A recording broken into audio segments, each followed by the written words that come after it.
Hello विद्यार्थी मित्रों, केम छो बधा भाई? तो एवी आशा राखું છું કે એકદમ મોજમાં હશો અને બહુ મસ્ત રીતે એક્ઝામની પ્રિપેરેશન કરી રહ્યા હશો। તો દીકરા, આજે આપણે એક એવા ચેપ્ટર તરફ પ્રયાણ કરીએ છીએ જેમાં તમને થોડું ઘણો કંટાળો આવતો હશે, બરાબર? ક્યાંક અમુક એવા ટોપિક્સ છે જે નહીં ખબર પડતી હોય, બરાબર? બધું ગૂંચળામણ જેવું થઈ જતું હશે, હે ભાઈ? થઈ જતું હશે, ચિંતા કરતા નહીં। પણ હવે હું જ્યારે આ ચેપ્ટર ભણાવીશ બેટા, ત્યારે બધા જ જેટલા પ્રોબ્લેમ છે બધા ક્લિયર કરી લઈશું આપણે। એનસીઈઆરટી ની લાઈન ટુ લાઈન તમને સમજ પડી જશે। તમારે સાથે સાથે નોટ્સ બનાવતા રહેવાનું છે, બરાબર છે બેટા? ચલો તો શરૂઆત કરીએ આપણે આજના ધમાકેદાર, શાનદાર અને તાકડ લેક્ચરની। તો ભાઈ, આપણા ચેપ્ટરનું નામ છે ઉત્સર્ગ, પેદાશો અને તેનો નિકાલ, એક્સક્રેટરી પ્રોડક્ટ્સ એન્ડ ધેર એલિમિનેશન, બરાબર? બહુ મસ્ત મજાનું લેક્ચર રહેવાનું છે બેટા આજે। આપણે દરેક એનસીઈઆરટી ના ટોપિક્સ આપણે બહુ મસ્ત રીતે ડિટેલમાં સમજવાના છીએ, જેના કારણે તમને આવડી જાય। ઓકે, તમારે પણ નોટ્સ બનાવતું રહેવાનું છે। ચલો તો શરૂઆત કરીએ આપણે। Okay, yes. જો બેટા, કયા કયા મુદ્દાઓ આપણે કવર કરવાના છીએ પહેલા એના ઉપર આપણે એકવાર ધ્યાન કેન્દ્રિત કરી લઈએ। જો પહેલું તો છે માનવ ઉત્સર્જન તંત્ર, યસ, એ જોઈશું। મૂત્ર નિર્માણની પ્રોસેસ છે એ જોઈશું। નલિકાઓના કાર્યો જોઈશું। ગારણની સાંદ્રતાની ક્રિયાવિધિ, મૂત્રપિંડના કાર્યનું નિયમન, મૂત્ર નિકાલ, ઉત્સર્જનમાં અન્ય અંગોનો ફાળો, ઉત્સર્જન તંત્રની અનિયમિતતાઓ। આટલા મુદ્દાઓ આપણે જોવાના છીએ આજે, બરાબર? અને દરેકે દરેક ટોપિક્સ છે આપણે બહુ મસ્ત રીતે સમજવાના છીએ। ચાલો, ક્લિયર? Yes sir. તો બેટા, માનવ ઉત્સર્જન તંત્ર ભણીએ એના પહેલા આપણી સમક્ષ બેટા પ્રસ્તાવના આપેલી છે। હવે જ્યારે પણ આપણે ચેપ્ટર ભણીએ છીએ તો એમાં એક શબ્દ છે ઉત્સર્જન। તો ઉત્સર્જન એટલે શું, એના વિશે તો આપણને ખ્યાલ હોવો જ જોઈએ, બરાબર? જો કે તમે ધોરણ 10 ની અંદર પણ ભણીને આવ્યા છો કે ઉત્સર્જન કોને કહેવાય। તમે ઉત્સર્જન તંત્રની આકૃતિ પણ દોરી હતી એ વખતે, બરાબર? આજે પણ આપણે દોરીશું। તો ઉત્સર્જનનો મતલબ એવો થાય કે પ્રાણીઓની અંદર બેટા વિવિધ ચયાપચય ક્રિયાઓ થતી હોય છે, પાચનની ક્રિયા, શ્વસનની ક્રિયા, બરાબર? તો આ વિવિધ ચયાપચય ક્રિયાઓ અથવા તો વધુ પડતું અંતઃગ્રહણ, એટલે કે આપણે ક્યાંક રિસેપ્શનમાં ખાવા ગયા હોય ને વધારે પડતું ઝાપોટી જઈએ આપણે, તો વધારે પડતું અંતઃગ્રહણ કર્યું, અંદર નાખી દીધું આપણે, તો વિવિધ ચયાપચય ક્રિયાઓ અથવા તો વધુ પડતા અંતઃગ્રહણને કારણે આપણા શરીરમાં શું ઉત્પન્ન થાય? એમોનિયા, કાં તો યુરિયા, કાં તો યુરિક એસિડ, કાર્બન ડાયોક્સાઇડ, પાણી, Na+, K+, Cl-, HCO3-, sulphate, phosphate, આ બધા જ ન જોઈતા બેટા બધા ક્ષારોને બધું ઉત્પન્ન થાય, જેનો સંપૂર્ણ રીતે નિકાલ કરવો જરૂરી છે અથવા તો અંશતઃ થોડા ઘણા અંશે એને બહાર તો નીકાળવા જ પડે। તો આ પ્રક્રિયા છે એને શું કહેવાય? ઉત્સર્જન। તો ઉત્સર્જનની વ્યાખ્યા હું લખું છું, તમે સમજી લીધું પહેલા। તો ચલો, અહીંયા ટાઇટલ હું લખું છું ઉત્સર્જન બેટા।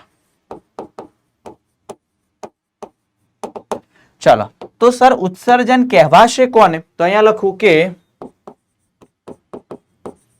પ્રાણીઓમાં વિવિધ ચયાપચયિક ક્રિયાઓ અથવા વધુ પડતા અંતઃગ્રહણ ને કારણે શરીરમાં શું ઉત્પન્ન થશે બેટા? એમોનિયા,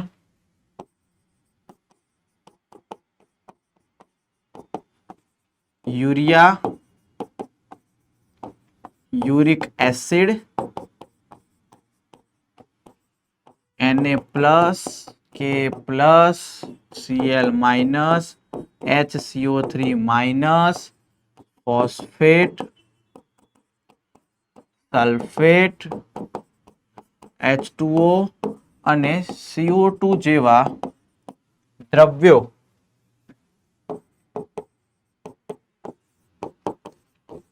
ઉત્પન્ન થાય છે, જેનો સંપૂર્ણ અથવા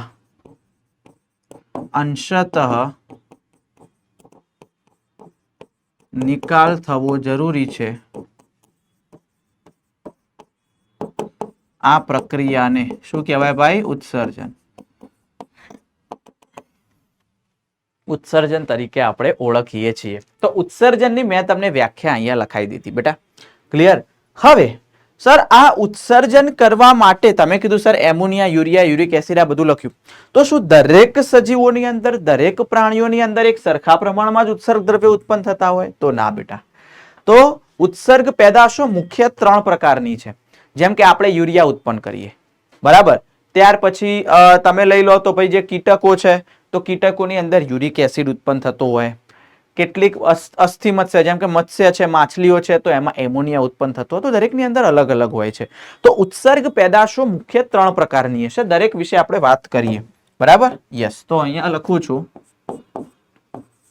ઉત્સર્ગ પેદાશો,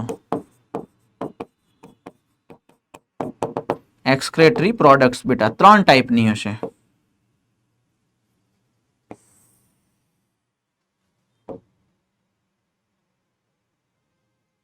યસ, ચાલો જોજો ખાસ 1, 2 and 3. પહેલું લખીશ બેટા હું એમોનિયા, બીજું આવશે યુરિયા, ત્રીજું આવશે યુરિક એસિડ, ત્રીજું આવશે યુરિક એસિડ. હવે અલગ અલગ બેટા આપણે ઉદાહરણ અહીંયા સમજીએ. અલગ અલગ ઉદાહરણ સમજીએ કે કયા સજીવો યુરિયાનો ઉત્સર્જન કરે છે, યુરિયા એમોનિયા શું છે, કેવો છે, ઝેરી છે કે એમાં પાણી કેવું જોઈએ, એના વિશે. તો નાઇટ્રોજન યુક્ત પેદાશોને આધારે બેટા જે સજીવો છે, સજીવોને અલગ અલગ જૂથમાં વહેંચવામાં આવે છે. એના વિશે આપણે વાત કરીએ, બરાબર. યસ, ચાલો એના વિશે આપણે અહીંયા ચર્ચા કરીએ. તો આપણે કોષ્ટક બનાવી લઈએ. ચલો પહેલા આપણે કોષ્ટક બનાવી લઈએ, બરાબર. Yes sir.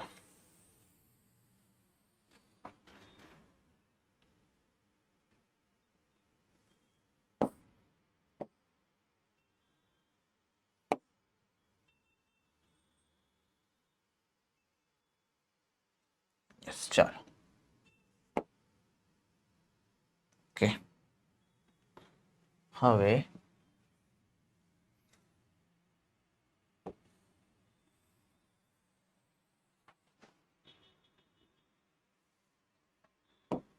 ચાલો એની અંદર આપણે ભાગ પાડી દઈએ, 3 ભાગ.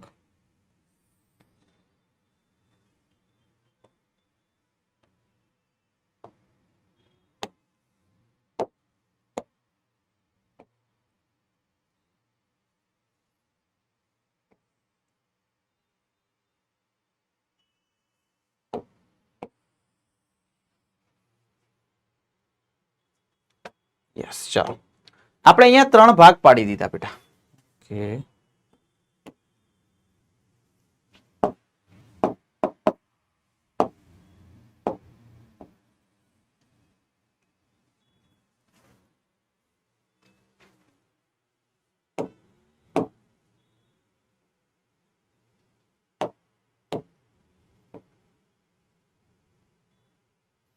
ચાલો પહેલામાં લખું છું એમોનિયા ત્યાગી પ્રાણીઓ, એવા પ્રાણીઓ કે જે એમોનિયાનું ઉત્સર્જન કરતા હોય મૂત્ર સ્વરૂપે, બરાબર. યસ, તો ફર્સ્ટ વન આવશે એમોનિયા ત્યાગી.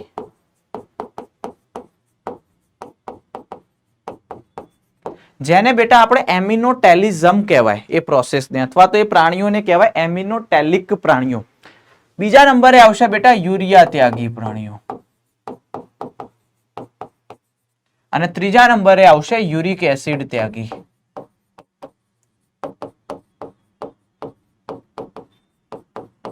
ત્યાગી પ્રાણીઓ, બરાબર છે.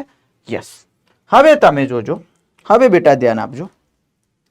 એમોનિયા ત્યાગી પ્રાણીઓ એટલે શું? તો જે પ્રાણીઓ એમોનિયાનું ઉત્સર્જન કરે તેને, બરાબર. તો પહેલો મુદ્દો લખી શકાય, જે પ્રાણીઓ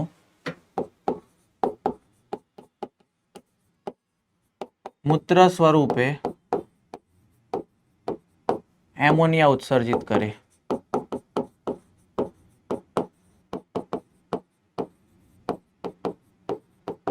ચાલો આમાં શું લખીએ? જે પ્રાણીઓ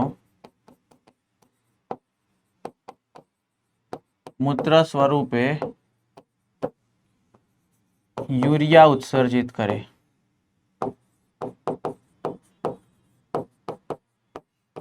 અને આમાં શું લખીએ આપણે? જે પ્રાણીઓ મૂત્ર સ્વરૂપે યુરિક એસિડ ઉત્સર્જિત કરે. Clear? Done? Yes sir, yes. ચાલો પછી આપણે લખીએ બેટા કે આ બધામાંથી સૌથી ઝેરી કોણ? હે સર, આ બધામાં સૌથી ઝેરી કોણ? તો એમોનિયા સૌથી વધુ ઝેરી. આ એના કરતા થોડુંક ઓછો ઝેરી અને આ સૌથી ઓછો ઝેરી.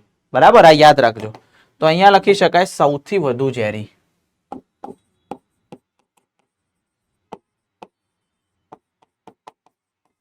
પછી આ લખાય ઓછો ઝેરી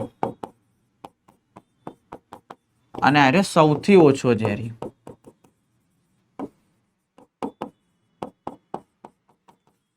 સૌથી ઓછો ઝેરી. બરાબર છે? Yes sir. ચાલો હવે જે વધારે ઝેરી હોય બેટા એના નિકાલ માટે વધુ પાણી જોઈએ. કેમ? કારણ કે તમે વસ્તુ વિચારો, એમોનિયા વધારે ઝેરી છે.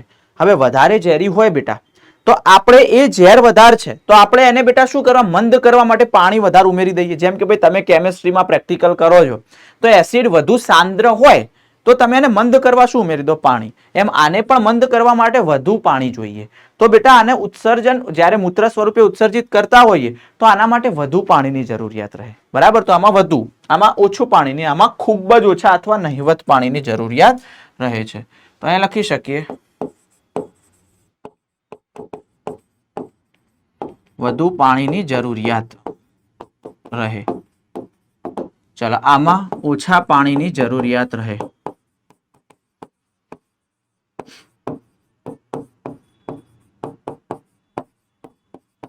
ચાલો આની અંદર શું આવશે? સૌથી ઓછા પાણીની જરૂરિયાત.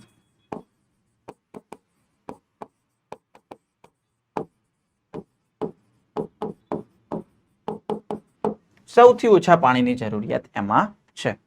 બરાબર છે? તો આ વધુ ઝેરી છે, આ ઓછો ઝેરી છે. આટલું યાદ રાખવાનું છે આપણે. બરાબર છે? ક્લિયર છે? Yes sir. હવે આ એમોનિયા ત્યાગી જે પણ પ્રાણીઓ હતા બેટા એના આપણે એક્ઝામ્પલ લખીએ. ચાલો એના આપણે લખીએ અહીંયા એક્ઝામ્પલ.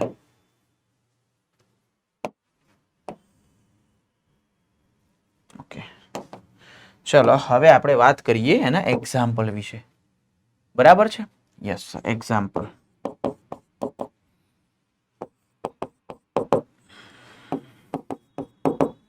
બરાબર, ચલો જોઈએ. તો એમોનિયા બેટા એના પાણીની જરૂરિયાત વધારે તો એવા સજીવો આમાં આવશે જે પાણીમાં રહેતા હોય.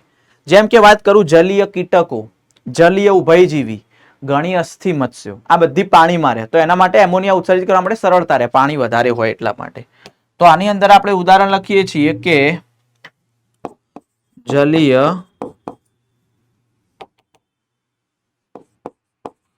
કીટકો, પછી આવશે જલીય ઉભયજીવી અને ઘણી અસ્થિ મત્સ્યો.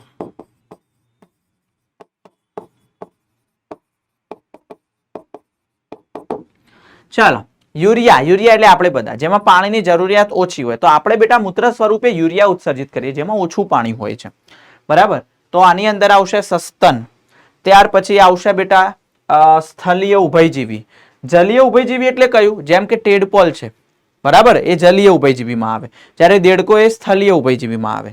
અને પછી વાત કરીએ બેટા તો ઘણી ક્યાં દરિયાઈ મત્સ્ય. દરિયાઈ મત્સ્યમાં આવશે આપણે લઈશું એના માટે કાસ્થિ મત્સ્ય. દરિયાઈ મત્સ્ય એટલે કાસ્થિ મત્સ્ય લખીશું.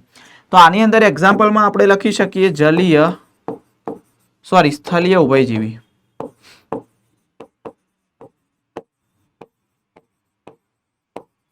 બરાબર? ત્યાર પછી આવશે અહીંયા દરિયાઈ મત્સ્ય એટલે કે કાસ્થિ મત્સ્ય. અને ત્યાર પછી શું આવશે બેટા આમાં? સસ્તન. આપણે બધા તો આપણે યુરિયા ત્યાગીમાં આવીએ. બરાબર? ચલો નેક્સ્ટ આગળ વાત કરીએ. તો છેલ્લું છે યુરિક એસિડ ત્યાગી, જેમાં ઓછામાં ઓછા પાણીની જરૂરિયાત પડતી હોય, જેમ કે પક્ષીઓ છે, સરીસૃપ છે, જમીન ઉપરની જે ગોકળ ગાય છે. બરાબર? ત્યાર પછી આવશે સ્થલીય કીટકો છે, આ બધામાં બેટા યુરિક એસિડ ત્યાગી આવે. તો આની અંદર આવશે સ્થલીય કીટકો. Okay sir. ત્યાર પછી આવશે જમીન પરની ગોકળ ગાય. Yes sir. ત્યાર પછી આવશે સરીસૃપ અને ત્યાર પછી આવશે પક્ષીઓ. ક્લિયર? ત્યાર પછી શું આવશે બેટા? પક્ષીઓ આવશે. બરાબર. તો ચલો આટલું ક્લિયર થઈ જાય. આ કોષ્ટક તમારે યાદ રાખવાનું. ચલો સર, તમે અમને એ તો જણાવી દીધું કે અલગ અલગ મૂત્ર સ્વરૂપે અલગ અલગ નાઇટ્રોજન યુક્ત પેદાશો ઉત્પન્ન થાય, પણ સાહેબ અલગ અલગ અંગો પણ હશે અલગ અલગ પ્રાણીઓની અંદર. હા, જેમ કે આપણી અંદર મૂત્રપિંડ છે, બરાબર. બીજા પ્રાણીઓમાં કોઈમાં હોય બેટા જ્યોતકોષો હોય, કોઈમાં ઉત્સર્ગિકા હોય, કોઈમાં માલપીધિયન નલિકા, કોઈમાં હરિતપિંડ, અલગ અલગ હોય. તો બેટા એ ઉત્સર્જન રચનાઓ, ઉત્સર્ગ રચનાઓ કઈ કઈ છે એના વિશે વાત કરું. ચલો અહીંયા હું ટાઇટલ લખું છું ઉત્સર્ગ રચનાઓ, એક્સક્રેટરી સ્ટ્રક્ચર અથવા ઓર્ગન. ઉત્સર્ગ રચનાઓ. ચલો પહેલી હું લખું છું જ્યોતકોષો, અથવા એને બીજું નામ છે આદિ ઉત્સર્ગિકા પણ કહેવાય. હવે આ તમે આ જ્યોતકોષોને બધું ભણી ગયા હશો, પ્રાણી સૃષ્ટિમાં આવી ગયું છે એટલે તમને તરત આઈડિયા આવી જશે. તો પહેલું છે બેટા જ્યોતકોષ અથવા આદિ ઉત્સર્ગિકા.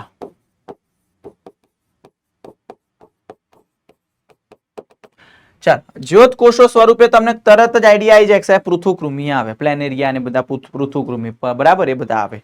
ત્યાર પછી બેટા કેટલાક નુપુરક પણ આની અંદર આવે, રોટિફર્સ પણ આવે, શીર્ષ મેરુદંડી જેમ કે ઉદાહરણ બ્રેકિયોસ્ટોમા, બરાબર. તો આ બધા આવશે જ્યોતકોષો સ્વરૂપે મૂત્રનો ઉત્સર્જન કરે છે. તો અહીંયા લખી શકાય કે પૃથુકૃમિ, રોટિફર્સ, કેટલાક નુપુરક અને એના પછી શું આવશે બેટા?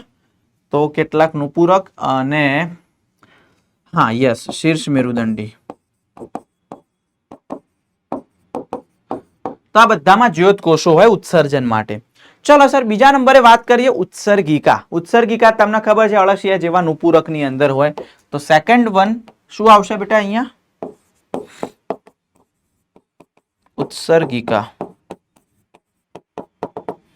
તો એમાં શું આવે બેટા? તો એની અંદર આવે સર અળસિયા જેવા નુપુરક.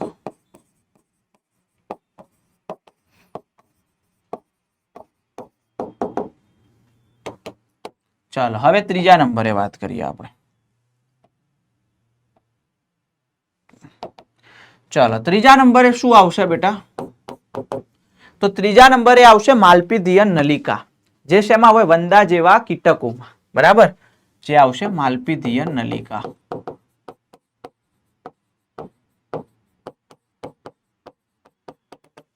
તો અહીંયા લખી શકીએ વંદા જેવા કીટકમાં.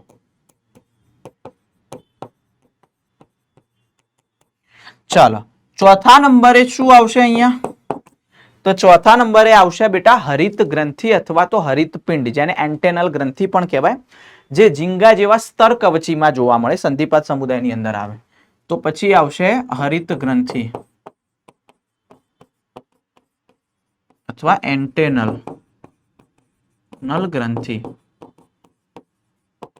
જે શેમાં જોવા મળે બેટા? તો ઝીંગા જેવા સ્તર કવચી ની અંદર જોવા મળે.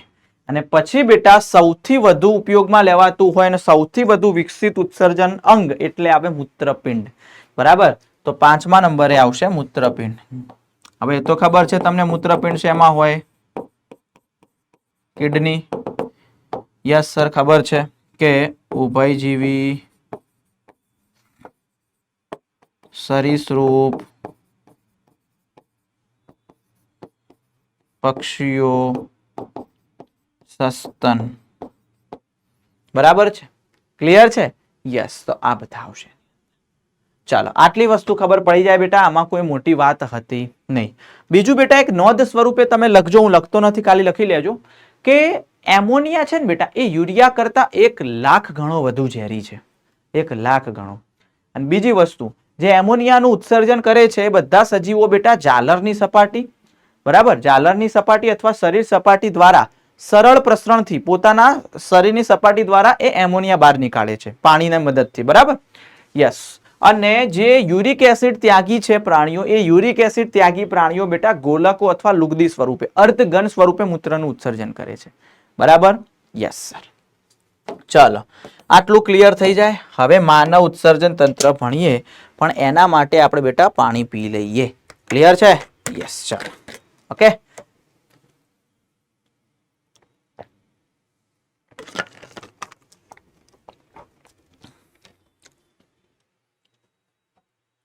ચાલો સર, માનવ ઉત્સર્જન તંત્ર જે છે બેટા, એ માનવ ઉત્સર્જન તંત્રમાં મુખ્ય 4 અંગો છે.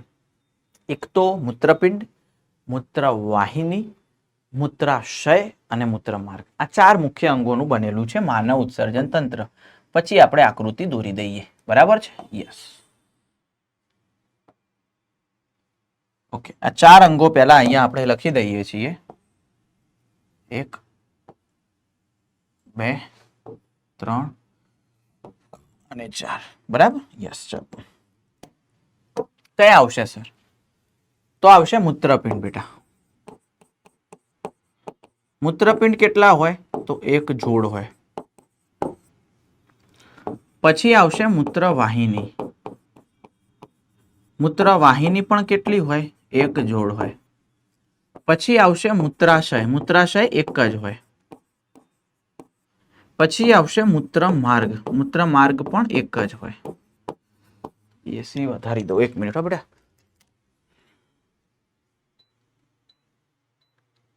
ઓકે, બરાબર. ચાલો, તો આ મેઇન અંગો છે. હવે આ બધી આકૃતિ દોરીને આપણે સમજવાનો પ્રયત્ન કરીએ. અહીંયા ચાલો, આકૃતિ તમારી બુકમાં પણ આપણને આકૃતિ આપેલી છે. ચલો જોઈએ આપણે. અહીંયા ધ્યાન આપજો ખાસ.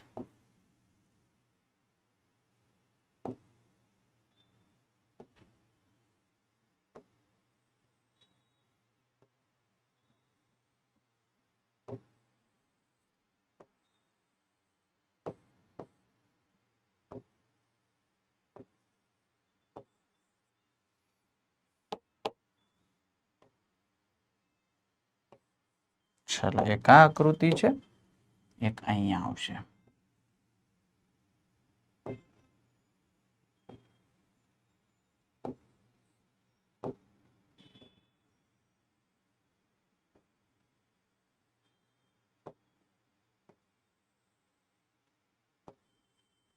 ધ્યાન આપજો બેટા, ઇમ્પોર્ટન્ટ છે આકૃતિ. ઓકે,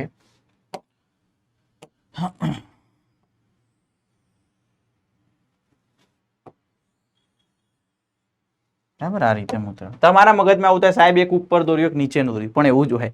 આ જમણી બાજુનું મૂત્રપિંડ સહેજ નીચે હોય. કેમ? કારણ કે એના ઉપર યકૃત આપેલું હોય એટલા માટે, બરાબર છે? યસ. અને એના ઉપર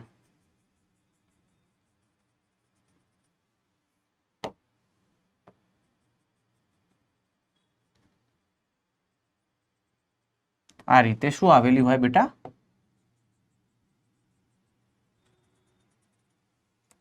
એડ્રિનલ ગ્રંથિ આવેલી હોય. ચાલો, એમાંથી પછી નીકળશે આ રીતે.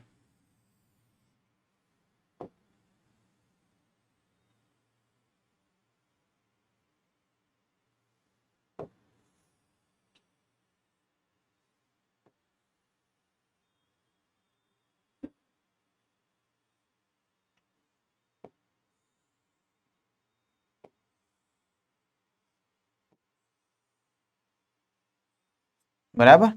યસ. ચાલો, આ આકૃતિ આપણી તૈયાર થઈ ગઈ. હવે નામ નિર્દેશન આપણે એકવાર કરી લઈએ. ઓકે. યસ સર, નામ નિર્દેશન આપણે કરી લઈએ એકવાર.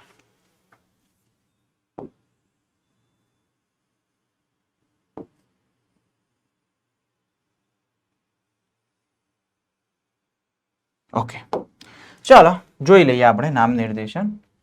કે આ છે બેટા એ ડાબુ મૂત્રપિંડ છે, સહેજ ઉપર હોય. અહીંયા નહીં લખું, સહેજ નીચે પેલી બાર લખી દો એટલે ખબર પડી જાય. આ છે એડ્રિનલ ગ્રંથિ.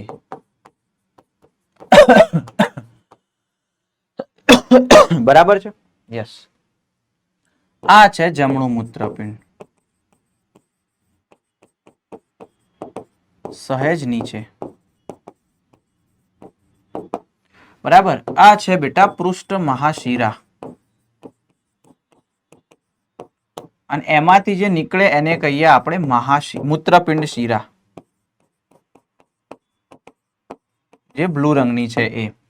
આ છે બેટા પૃષ્ઠ મહાધમની. બરાબર.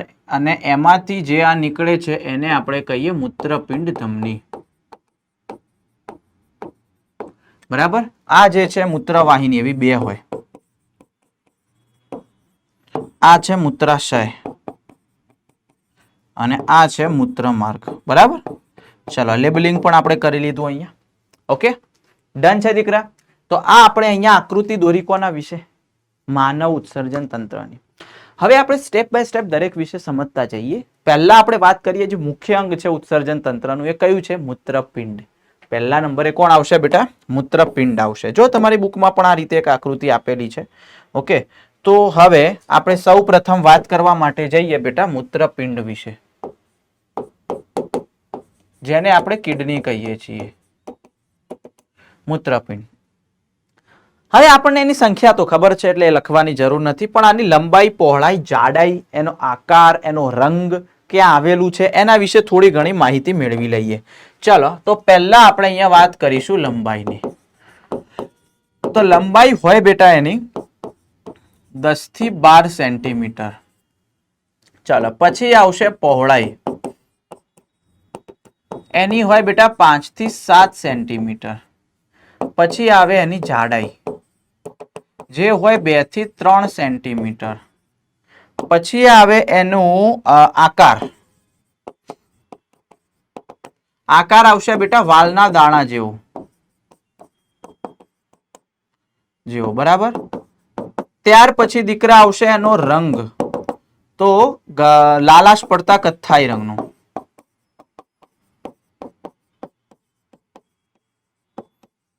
પછી આવશે એનું સ્થાન. પછી આવશે એનું લોકેશન ક્યાં હોય, તો યાદ રાખજો બેટા છેલ્લી ઉરસીય કશેરુકા અહીંયા હોય, છેલ્લી ઉરસીય કશેરુકા અને ત્રીજી કટી કશેરુકા અહીંયા, એ બેના એક્ઝેક્ટ વચ્ચે, એટલે આ ભાગમાં આવેલું હોય છે, અહીંયા પૃષ્ઠ ભાગમાં, પૃષ્ઠ ઉદરીય દિવાલમાં. બરાબર. તો યાદ રાખજો. તો અહીંયા લખી શકાય કે છેલ્લી ઉરસીય કશેરુકા અને ત્રીજી કટી કશેરુકા વચ્ચે આવેલું હશે. છેલ્લે ઉરસીય કશેરુકા અને ત્રીજી કટી કશેરુકાની વચ્ચે એ આવેલું હોય છે. બરાબર. તો ચાલો, આ મૂત્રપિંડનું આપણે વાત કરી લીધી અહીંયા. Okay, done. હવે બેટા જે મૂત્રપિંડ છે એ મૂત્રપિંડનું આપણે જ્યારે વાત કરીએ અંતસ્થ રચના, મૂત્રપિંડની અંતસ્થ રચના.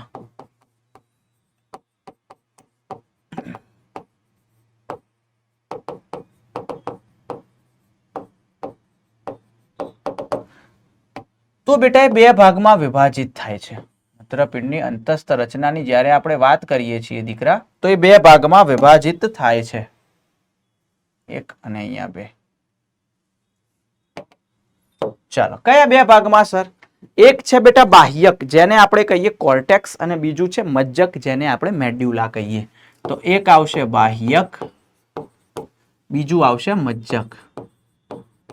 જેમ કે હું આકૃતિ દોરું છું બેટા અહીંયા મૂત્રપિંડની અંદરના ભાગની, તો ખાસ ધ્યાન આપજો.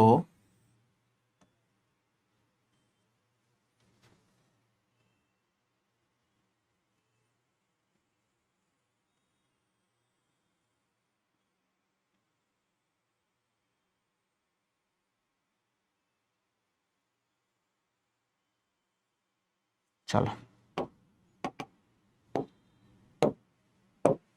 પહેલા તો આ સૌથી બહારનો ભાગ છે ને મૂત્રપિંડ કવચ કહેવાય. બરાબર. ત્યાર પછી આ જે વચ્ચેનો ભાગ છે બેટા, અહીંયા આ નાભીવાળું એક કેન્દ્ર આવેલું હોય, જ્યાંથી રુધિર વાહિનીઓ અંદર આવતી હોય, બહાર પણ નીકળતી હોય, અને મૂત્રવાહિની પણ ત્યાંથી બહાર નીકળતી હોય. બરાબર. યસ. પછી અંદરના ભાગમાં જોજો બેટા, એકદમ સિમ્પલ રીતે તમે સમજી જશો, એકદમ સહેલું છે અહીંયા, બરાબર. યસ,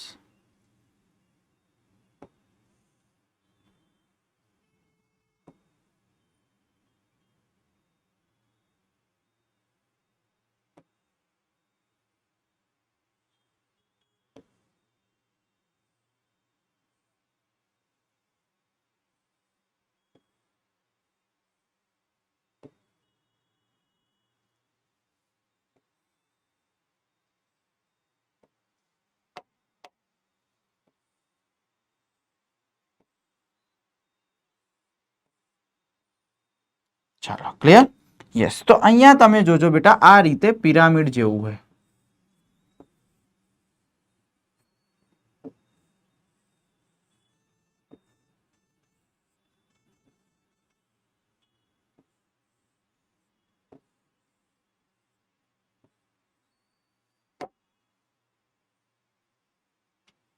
બરાબર. યસ, ચાલો આ રીતે પિરામિડ હોય,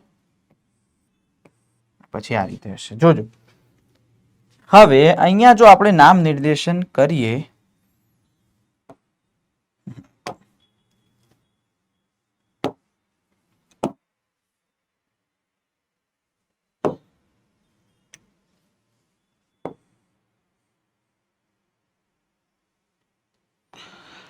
ચાલો નામ નિર્દેશન હવે હું કરું છું અહીંયા. આ સૌથી બહારનું છે અને કહેવાય મૂત્રપિંડ કવચ, રિનલ કેપ્સ્યુલ કહેવાય.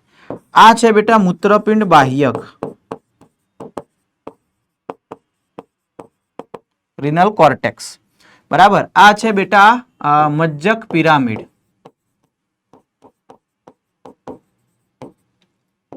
આ છે બેટા માઇનર કેલાઇસિસ, આ છે બેટા મેજર કેલાઇસિસ, આ છે મૂત્રપિંડ નિવાપ, ગરણી આકારનો ભાગ, આ છે નાભી, જ્યાંથી આ રુધિરવાહિની, મૂત્રવાહિની, ચેતાવા બધું પસાર થાય. બરાબર. આ વચ્ચેનો જે ભાગ છે બેટા એને કહેવાય બર્ટીનીના સ્તંભ, અથવા એનું બીજું નામ છે મૂત્રપિંડ સ્તંભ, અથવા તો રિનલ કોલમ પણ કહેવાય. આ ત્રણને કહેવાય મજ્જક મેડ્યુલા. ક્લિયર. ચાલો, તો આ બધી રચનાઓ અહીંયા કમ્પ્લીટ થઈ ગઈ તમારે અહીંયા. બરાબર છે.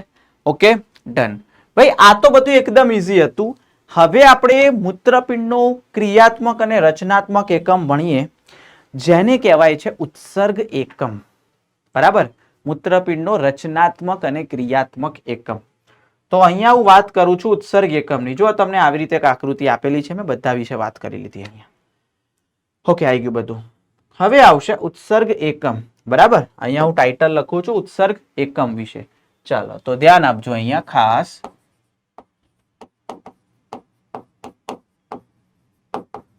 નેફ્રોન કહેવાય એને, જે મૂત્રપિંડનો રચનાત્મક અને ક્રિયાત્મક, આખો મૂત્રપિંડ બેટા આના ઉપર જ આધાર રાખે, મેઇન કાર્ય આ જ કરે છે. તો લખી શકાય મૂત્રપિંડનો રચનાત્મક અને ક્રિયાત્મક એકમ છે. અને દરેક મૂત્રપિંડ 1 મિલિયન એટલે કે 10 લાખ ઉત્સર્ગ એકમ ધરાવે. દરેક મૂત્રપિંડ, એટલે બે મૂત્રપિંડમાં કેટલા થયા? 20 લાખ થયા. બરાબર. 2 મિલિયન થયા. તો લખી શકાય દરેક મૂત્રપિંડ 1 મિલિયન એટલે કે 10 લાખ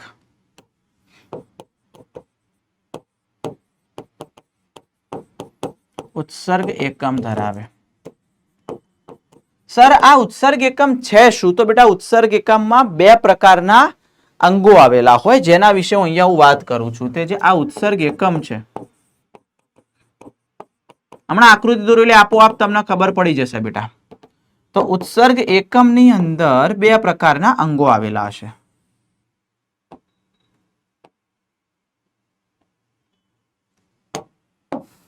જોજો ખાસ, એક અને અહીંયા બે. એક છે એને કહેવાય રુધિર કેશિકા ગુચ્છ, ગ્લોમોરુલસ, બરાબર.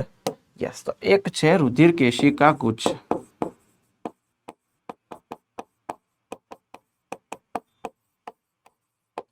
અને બીજું છે મૂત્રપિંડ નલિકા, બરાબર. બીજું કયું આવશે? મૂત્રપિંડ નલિકા એક ભાગ છે. હવે આ મૂત્રપિંડ નલિકાની અંદર કયા કયા અંગો આવેલા હોય સર? ચાલો એના વિશે હું વાત કરું. તો મૂત્રપિંડ નલિકાની અંદર તમારે યાદ રાખવાના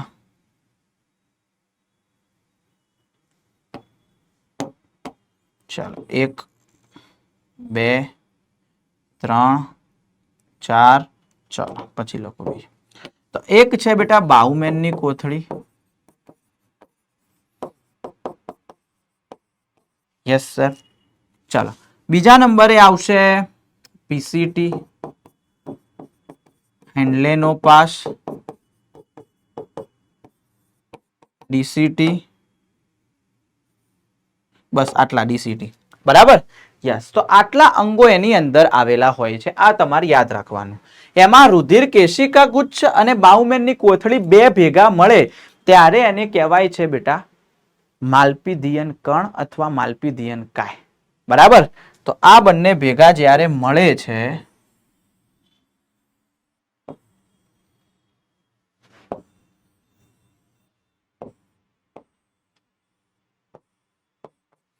ત્યારે એને શું કહેવાય બેટા? તો અહીંયા લખું છું માલ્પીધિયન કણ અથવા તો માલ્પીધિયન કાય. એને કહેવાય માલ્પીધિયન કણ અથવા તો માલ્પીધિયન કાય. સોરી, મૂત્રપિંડ કણ. માલ્પીધિયન કણ ક્યાં? મૂત્રપિંડ કણ.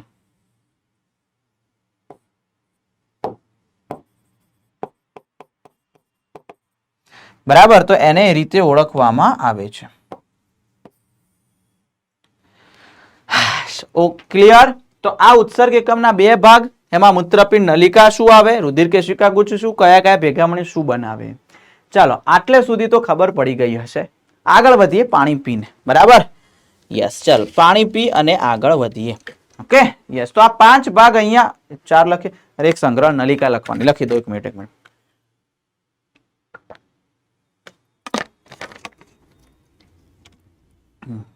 અહીંયા રહી ગઈ.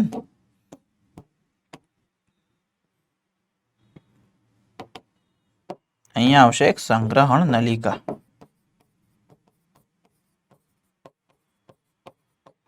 બરાબર. ચાલો હવે હું એક આકૃતિ દોરું છું. એમાં કયો ભાગ ક્યાં આવેલો છે એ તમને બહુ મસ્ત રીતે સમજ પડી જશે. બરાબર. આવી એક આકૃતિ છે.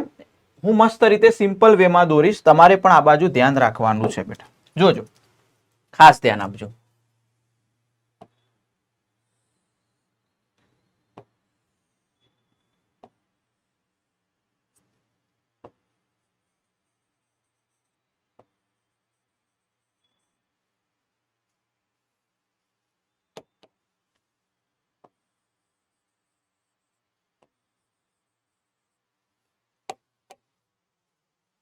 ચાલો આમાં ઉભા રહો.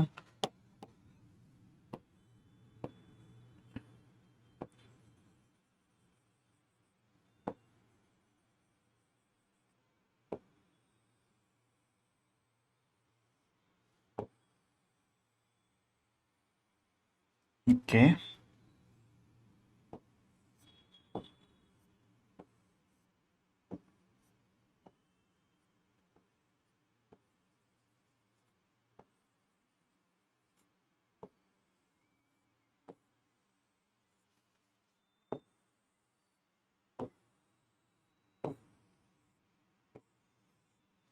ચાલો, અરે ભાઈ, હા, યસ. ચલો હવે આ ભાગ છે ત્યાં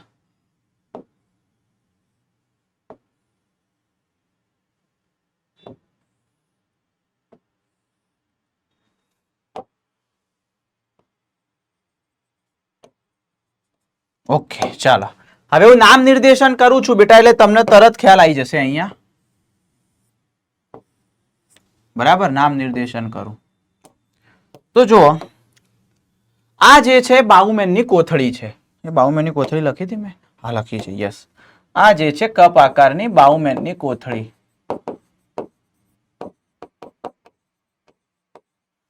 આ છે બેટા અંતરવાહી ધમનિકા.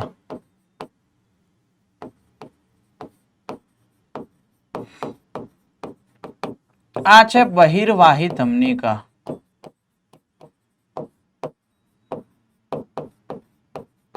ચાલો ક્લિયર? યસ. આ છે રુધિર કેશિકા ગુચ્છ.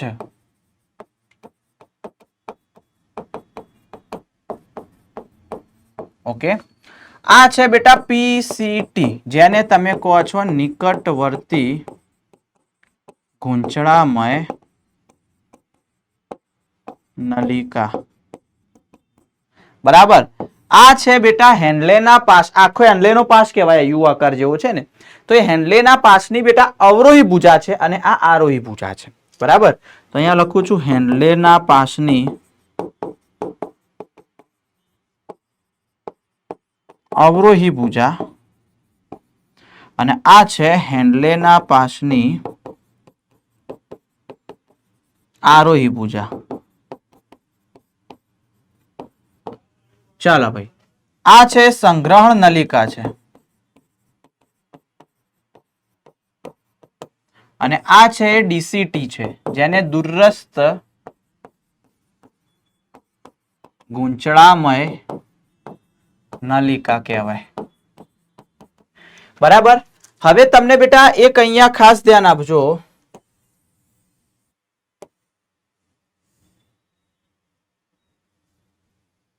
ઓકે. એક ખાસ ધ્યાન આપજો બેટા, અહીંયા હું એક ભાગ અલગ પાડું છું, આટલો ભાગ. યસ. આ ઉપરના જેટલા પણ અંગો છે બધા બાહ્યકમાં આવે, નીચેવાળા બધા મજ્જકમાં આવે. બરાબર. યસ. તો આ જે છે એ આખો કયો ભાગ છે બેટા? બાહ્યક વાળો ભાગ. અને આ કયો આખો ભાગ છે બેટા? મજ્જક.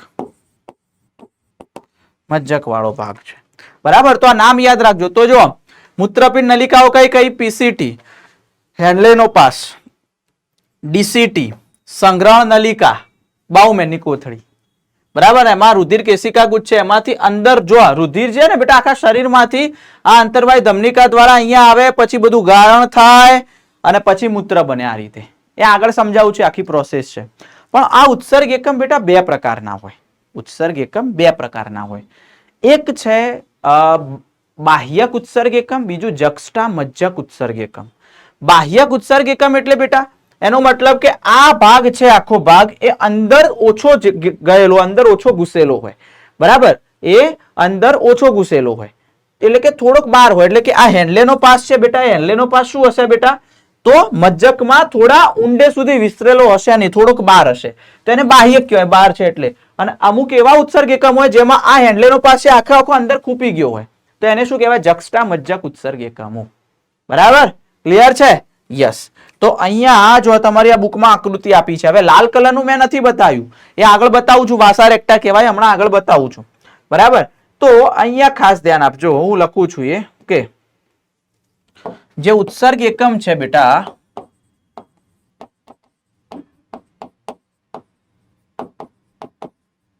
એને આપણે બે ભાગમાં વિભાજિત કરીશું. અહીંયા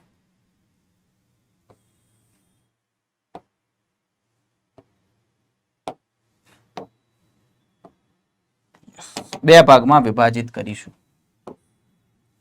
એક અને અહીંયા બે. તો એક આવશે બેટા બાહ્યક ઉત્સર્ગ એકમ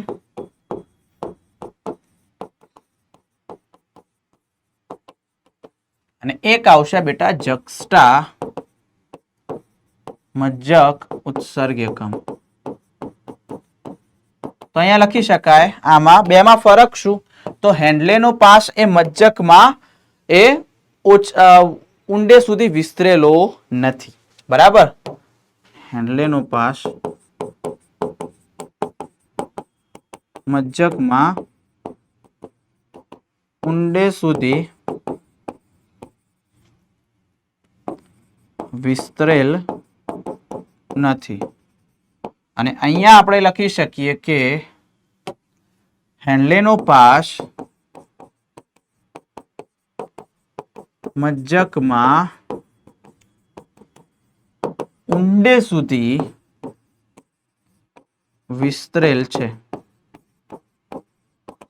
જેથી બેટા આમાં વાસા રેક્ટા છે એ ખૂબ જ ઓછો હોય અથવા તો ગેરહાજર હોય છે. તો અહીંયા લખી શકાય વાસા રેક્ટા નહિવત અથવા ગેરહાજર. વાસા રેક્ટા વિશે સમજાવું છું હમણાં આકૃતિ દોરીને, બરાબર. લખી શકાય વાસા રેક્ટા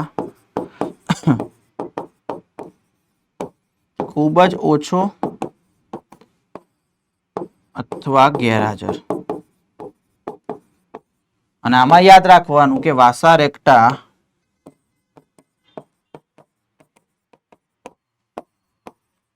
વધુ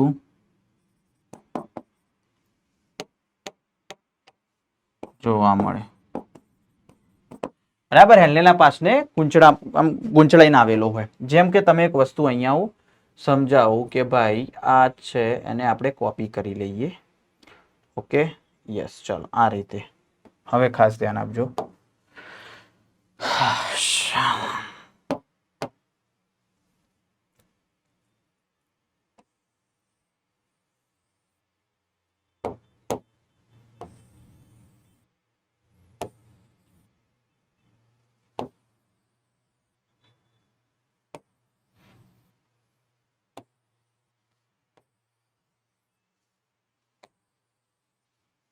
ચાલો સમજાવું તમને. હવે દીકરા આ જે બહિર્વાહી ધમનિકા હતી, આંતરવાહીના બહિર્વાહી ધમનિકા, એ બહિર્વાહી ધમનિકા બેટા આ રીતે આખો ગૂંચળામય ભાગ બનાવે અને આ રીતે હેન્ડલેના પાસને બેટા વીંટળાઈ જાય.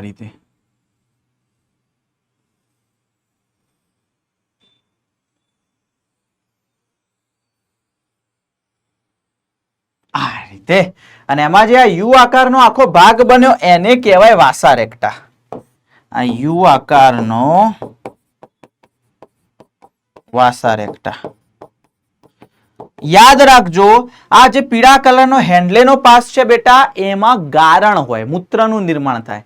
જ્યારે આ લાલ કલરનો વાસા રેક્ટામાં રુધિર પસાર થાય. બંનેમાં અલગ હોય, પેલામાં મૂત્ર ને પેલામાં રુધિર હોય. ક્લિયર છે?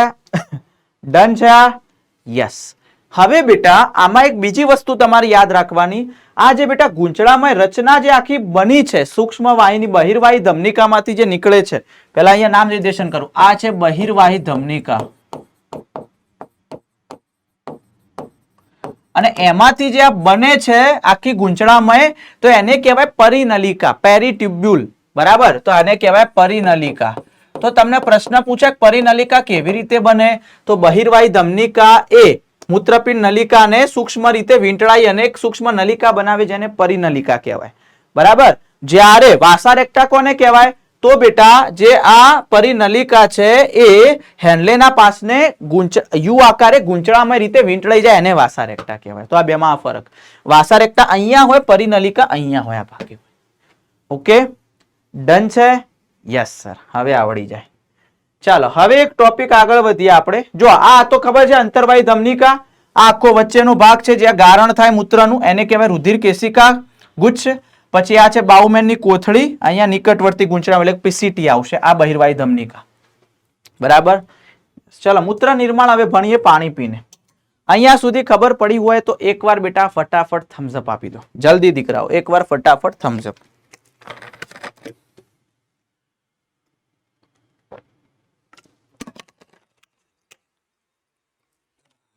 ઓકે. મૂત્ર નિકાલ. તો દીકરા મૂત્ર નિકાલ જે છે, બરાબર, સોરી મૂત્ર નિર્માણ. ઓકે, નિકાલ કે મૂત્ર નિર્માણ, યુરિન ફોર્મેશન. મૂત્ર કઈ રીતે બને? તો મૂત્ર બનવા માટેના બેટા 3 તબક્કાઓ છે. પહેલું આવશે રુધિર કેશિકા ગુચ્છ ગારણ. ત્યાર પછી બેટા બીજા નંબરે આવશે પુનઃ શોષણ. ત્રીજા નંબરે આવશે સ્ત્રાવ. તો ચલો અહીંયા હું 3 વિશે સમજાવી દઉં છું.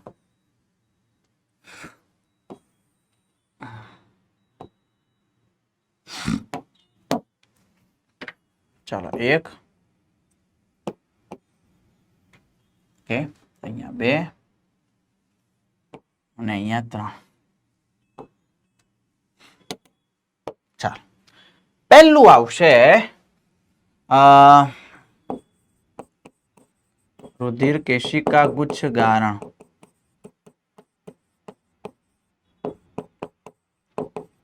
બીજું આવશે પુનઃ શોષણ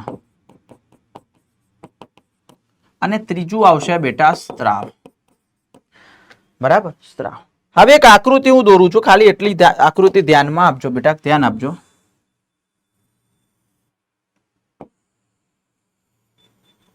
ઓકે,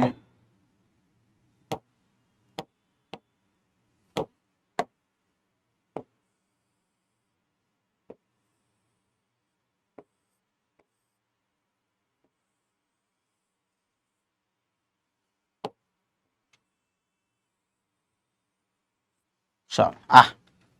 હવે આ જે છે એ શું છે બેટા? અંતર્વાહી ધમનિકા. આકૃતિ દોરી નામ નિર્દેશન કર્યું એટલે તમને આપોઆપ ખ્યાલ આવી જાય મેં શું દોર્યું. આ છે બાઉમેનની કોથળી.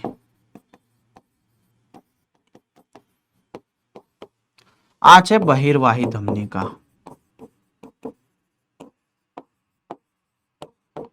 હવે તમે એક વસ્તુ અહીંયા ધ્યાનમાં આપજો બેટા કે આ જગ્યાએ એક આ ભાગ અને એક આ ભાગ.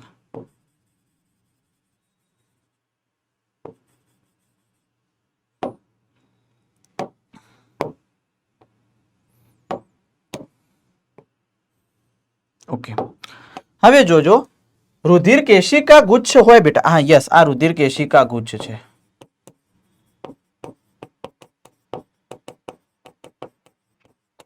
આ રુધિર કેશિકા ગુચ્છની અંદરની બાજુ જે આવરણ અને રુધિર કેશિકા ગુચ્છનું અંતઃછદ કહેવાય.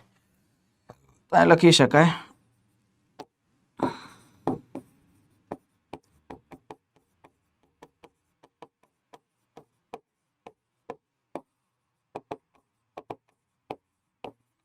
પછી આ વચ્ચે હોય બેટા એને આધાર કલા કહેવાય. આ કોના જેવું છે ભાઈ? યાદ કરો પેલું વાયુ કોષ્ઠ વાળું, યાદ છે? યસ, જે વાયુનું પ્રસરણ થતું હતું એમાં મૂત્રનું પ્રસરણ થશે આગળ. અને આ જે છે બેટા એને કહેવાય બાઉમેનની કોથળીનું અંતઃછદ, સોરી અધિચ્છદ. તો અહીંયા લખી શકાય બાઉમેનની કોથળીનું અધિચ્છદ. શું કહેવાય એને? તો અધિચ્છદ કહેવાય એને. ક્લિયર છે? આ ડન? યસ સર, આટલું યાદ રાખો. હવે પહેલું તમને ભણાવું રુધિર કેશિકા ગુચ્છ ગારણ. ભાઈ, રુધિર કેશિકા ગુચ્છમાં કઈ રીતે ગારણ થાય છે એ. અને આ જગ્યાએ બેટા આવેલા હોય પોડોસાઇટ્સ. એમાં જે આવેલા હોય એને કહેવાય પોડોસાઇટ. આ અધિચ્છદના જે કોષો છે એને પોડોસાઇટ્સ કહેવાય. હવે જોજો ખાસ, એમાં પહેલું છે સર રુધિર કેશિકા ગુચ્છ ગારણ. સર એટલે શું સમજાવું છું બહુ મસ્ત રીતે ભાઈ. રુધિર કેશિકા ગુચ્છ ગારણ એટલે શું બેટા? કે શરૂઆતમાં રુધિર કેશિકા ગુચ્છ હોય બાઉમેનની કોથળીના ઉપરનો જે ભાગ હતો એ. હવે જ્યારે રુધિર આવે છે બેટા તો પહેલું ફિલ્ટરેશન ત્યાં થાય, કારણ કે સૌથી પહેલો ભાગ એ અંતર્વાહી ધમનિકા પહેલું ક્યાં લઈને આવે? રુધિર કેશિકા ગુચ્છમાં લઈને આવે. તો બેટા પ્રતિ મિનિટ દરેક મૂત્રપિંડ 1100 થી 1200 મિલી મૂત્રનું ગારણ કરે છે. પ્રતિ મિનિટ, એક મિનિટમાં 1100 થી 1200 મિલી મૂત્રનું ગારણ કરે છે. બરાબર? તો યાદ રાખવાનું બેટા, પ્રતિ મિનિટ દરેક મૂત્રપિંડ 1100 થી 1200 મિલી મૂત્રનું ગારણ કરે. જે જો હું એક વાક્ય શબ્દ સેન્ટેન્સ લખું છું તમને ખ્યાલ આવી જવું જોઈએ. જે દર મિનિટે ક્ષેપકો દ્વારા ધકેલવામાં આવતા રુધિરના 1/5 ભાગનું છે. સમજણ પડી? યાદ કરો, દિયજળ પરિવહનમાં ભણાવ્યું હતું બેટા રદ કાર્યક્ષમતા કેટલી? 5000 ml જેટલી. તો એ 5000 ml કરતા આ લગભગ 5મા ભાગનું કહેવાય. 1100 એટલે 1000 ગણી લો આજુબાજુ, તો 1000 ગુણ્યા 5 એટલે 5મા ભાગનું કહેવાય. ડેફિનેટલી કહેવાય સાહેબ. હવે બેટા જે આ રુધિર છે બેટા એ રુધિર 3 સ્તરમાંથી પસાર થાય. બરાબર? કયા 3 સ્તર? અરે આ 3 સ્તર. જ્યારે રુધિર અહીંયાથી આવ્યું તો 3 સ્તરો થાય. કયા? પહેલું તો કયું આવશે? તો બેટા આવશે આ રુધિર કેશિકા ગુચ્છનું અંતઃછદ. પછી આવશે આધાર કલા અને પછી અહીંયા આવશે બાઉમેનની કોથળીનું અધિચ્છદ અથવા પોડોસાઇટ્સ. એમ 3 સ્તરમાંથી પસાર થઈને પછી અહીંયા આવે. બરાબર. તો અહીંયા લખી શકાય કે રુધિર એ 3 સ્તરોમાંથી પસાર થાય છે.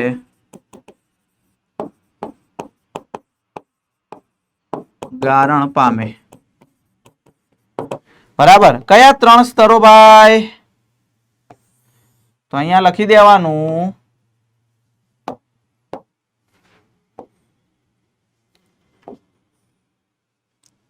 અને અહીંયા 3. બરાબર. તો અહીંયા આપણે લખી દઈશું. એક આવશે સર અહીંયા કે કયું આવે ભાઈ? યસ, કે રુધિર કેશિકા ગુચ્છનું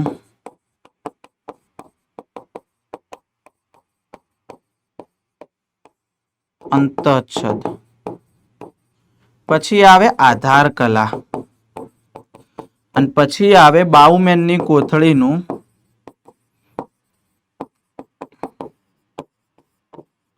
અધિચ્છદ. અને એમાં યાદ રાખજો આ અધિચ્છદમાં કયા કોષો હોય ભાઈ? તો પોડોસાઇટ્સ. અને આ જે પોડોસાઇટ્સ હતા બેટા, એ પોડોસાઇટ્સમાં નાના છિદ્રો હોય, નાની ખૂબ જ સૂક્ષ્મ ખાંચ હોય, જેને ગારણ છિદ્ર કહેવાય. ગારણ ખાંચ અથવા ગારણ છિદ્ર. ત્યાંથી રુધિર આવ્યું. હવે રુધિરમાં બેટા મોટા કદના જે પ્રોટીન હશે, પ્રોટીન અહીંયા અંદર જઈ શકશે નહીં. કેમ? કારણ કે એ પ્રોટીનનું કદ મોટું હોય, એના છિદ્રો તો નાના છે. તો પ્રોટીન સિવાયનું બધું રુધિર અંદર આવી જશે. આ પીસીટી વાળા ભાગમાં અંદર આવશે. બરાબર. તો જે પોડોસાઇટ્સ છે બેટા, એના છિદ્રો ખૂબ જ સૂક્ષ્મ હોય છે, જેમાંથી રુધિરના મોટા કદના પ્રોટીન સિવાયના બધા જ ઘટકો પસાર થઈ શકે, જેને સૂક્ષ્મ ગારણ કહેવાય. એકદમ ગરણી જેવું કાર્ય કર્યું. બરાબર. યસ. તો પોડોસાઇટ્સ જે છે, તો અહીંયા આપણે લખી શકીએ કે જે ખૂબ જ નાના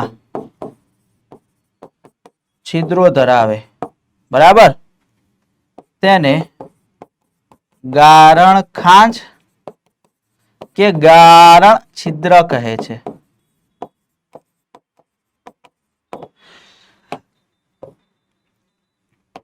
જેમાં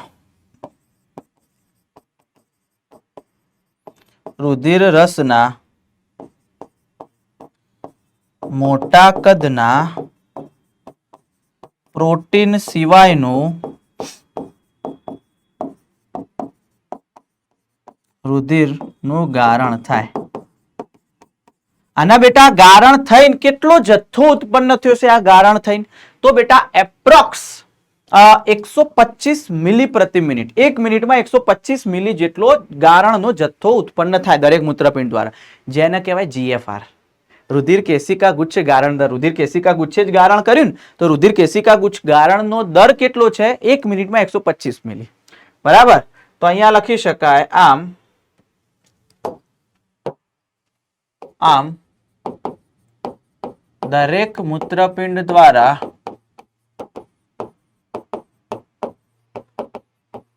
ઉત્પન્ન થતા ગારણના જથ્થાને શું કહેવાય ભાઈ? GFR. GFR રુધિર કેશિકા ગુચ્છ ગારણ દર. રુધિર કેશિકા ગુચ્છ ગારણ દર કહે છે. અને કેટલો હશે બેટા એ? તો અહીંયા હું લખું છું 125 મિલી પ્રતિ મિનિટ અથવા ઓર 180 લીટર પ્રતિ દિવસ. એક દિવસમાં 180 લીટર જેટલું ગારણ ઉત્પન્ન થયું હોય છે. એક દિવસમાં સાહેબ વિચારો કેટલું બધું ગારણ ઉત્પન્ન થઈ ગયું એક દિવસમાં. હવે તમારા મગજમાં અહીંયા શંકા થશે, સાહેબ આટલું બધું ગારણ ઉત્પન્ન થાય 180 લીટર, તો સાહેબ આપણે મૂત્ર તો દિવસમાં 1 થી 1.5 લીટર જેટલું નિકાલ કરીએ. તો 180 લીટર સાહેબ, એનો મતલબ તો આખું શરીર ખાલી થઈ ગયું સાહેબ, કઈ વધ્યું જ નહીં. પણ એવું નહીં થતું, ખાલી એકલું ગારણ ના થાય. બીજો તબક્કો કયો છે? પુનઃ શોષણ. જોવો તો ખરા ભાઈ, પુનઃ શોષણ. તો બેટા ગારણના 99.99% શું થઈ જાય ભાઈ? એનું શોષાઈ જાય, ફરીથી શોષાઈ જાય એમાંથી. બરાબર, જેમાં ગ્લુકોઝ, આ બધા ગારણ હશે ને 180 લિટર જે લખ્યું એમાં શું શું હશે? ગ્લુકોઝ હશે, એમિનો એસિડ હશે, સોડિયમ હશે, પોટેશિયમ હશે. બરાબર, પછી પાણી, મેક્સિમમ તો પાણી, આ બધું શોષાઈ જાય અને છેલ્લે ખાલી 1 થી 1.5 લિટર જેનું મૂત્ર જ વધે. બરાબર, તો અહીંયા હું લખું છું બીજા નંબરે સેકન્ડ વન ઇઝ પુનઃ શોષણ, રીએબ્ઝોર્પ્શન. તો એમાં લખી શકાય કે ગારણના 99.9% જથ્થો એ પુનઃ શોષણ પામે છે અને અંતે 1 થી 1.5 લિટર જેટલું મૂત્ર નું નિર્માણ થાય છે. કયા કયા? તો ગ્લુકોઝ, એમિનો એસિડ, Na+ વગેરે નું સક્રિય પુનઃ શોષણ થાય.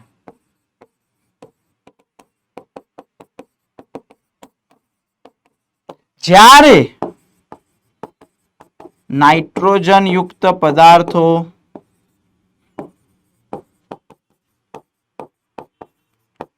અને પાણીનું શું થશે બેટા?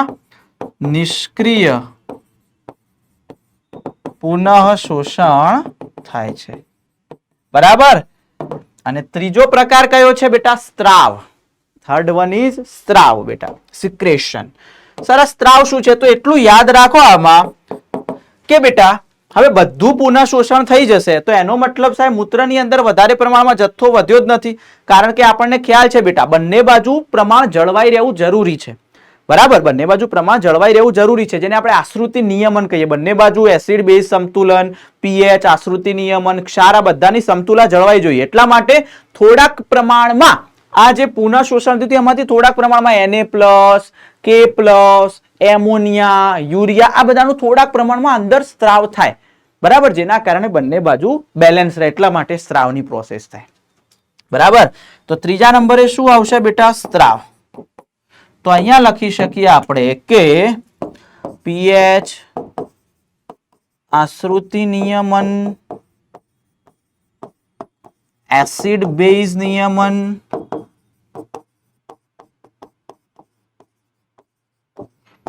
માટે થોડાક પ્રમાણમાં Na+, એમોનિયા, K+ નો સ્ત્રાવ થાય છે. તો એ થોડાક પ્રમાણમાં સ્ત્રાવ થશે સાહેબ. બરાબર છે? ક્લિયર છે દીકરા? અહીંયા ખ્યાલ આવી જાય? Yes sir. તો આ હતું મૂત્ર કેવી રીતે બને છે. સર ચાલો તમે એ તો સમજાવી દીધું મૂત્રનું નિર્માણ કેવી રીતે થશે. હવે સર અમને એ સમજાવો કે સર કેવી રીતે નલિકાઓ જે હતી અલગ અલગ, જેમ કે તમે વાત કરી પીસીટી, પછી ડીસીટી, હેન્ડલેનો પાસ, સંગ્રહ નલિકા, આ બધાના કાર્યો શું થાય એના વિશે થોડું ઘણું પ્રકાશ પાડો. ચલો એ નલિકાઓના કાર્યો વિશે સમજાવું તમને. નલિકાઓના કાર્યો, ફંક્શન ઓફ ધ ટ્યુબ્યુલ્સ. પહેલું હતું બેટા પીસીટી. એના માટે મારે એક આકૃતિ દોરવી પડશે. આકૃતિ મારે દોરી, જો કે આકૃતિ આપી જ છે આપણને, જોઈ લો અહીંયા આકૃતિ આપેલી છે આપણને, હું તમને સમજાવું છું, ખાસ ધ્યાન આપજો. આ બાહ્યક વાળો ભાગ છે, આ મજ્જક વાળો ભાગ છે. બરાબર, હવે જોજો, ખાસ ધ્યાન આપજો. જે બેટા આ ઉપરની તરફ કર્યું છે એ બધાનું શું થાય છે બેટા? આ બધાનું શોષણ લખ્યું છે અહીંયા. આ આખો જે ભાગ છે, આ ભાગ અને આ ભાગ, એ બધા માટે અહીંયા એક શબ્દ છે પુનઃ શોષણ અથવા તો શોષણ, અથવા તો શોષણ થાય એનું. અને જે આ નીચે બતાયા છે ને બેટા, બધા નીચે, એનો મતલબ સમજવાનો તમારે સ્ત્રાવ થાય છે. અને એક વસ્તુ ખાસ અહીંયા હું લખીશ કે પુનઃ શોષણનો મતલબ શું? પુનઃ શોષણનો મતલબ શું બેટા? કે આમાંથી મૂત્ર હતું એનું અંદરથી બહાર જાય, અંદરથી બહાર આ ઘટકો શોષાઈ જશે અંદર આંતરાલીય પ્રવાહ. કારણ કે વસ્તુ વિચાર, અહીંયાથી મૂત્ર બનવાનું છે અને પછી નિકાલ થશે બહાર, બરાબર? તો આ મૂત્ર બને એમાંથી મેક્સિમમ 99.9% તો ઘટકો પુનઃ શોષણ પામે, એટલે કે પાછા અંદર રુધિરમાં પાછા બધા અંદર જશે. તો અહીંયા શું થશે બેટા? પુનઃ શોષણનો મતલબ અંદરથી બહાર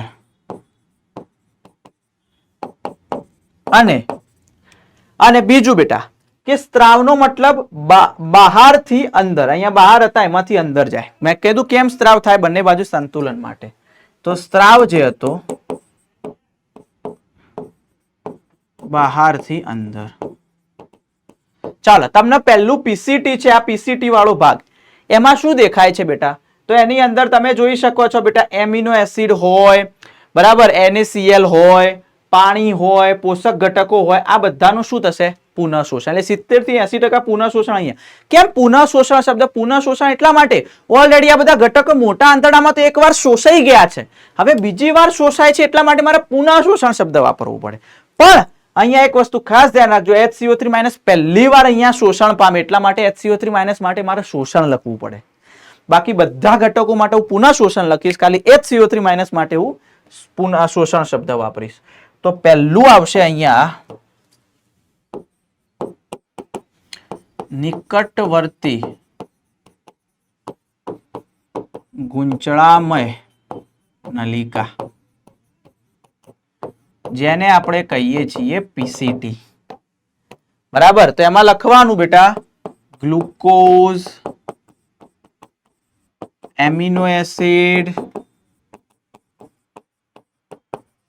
Na+H2O વગેરેનું શું થાય બેટા? પુનઃ શોષણ. એટલે કે 70 થી 80% પુનઃ શોષણ આ ભાગમાં થાય. અને યાદ રાખવાનું HCO3- નું શોષણ થાય, બરાબર? યસ, આ પહેલી વાર. ચાલો, બીજા નંબરનો ભાગ કયો હતો? તો બીજા નંબરનો ભાગ અહીંયા આવશે હેન્ડલેના પાસની અવરોહી ભુજા.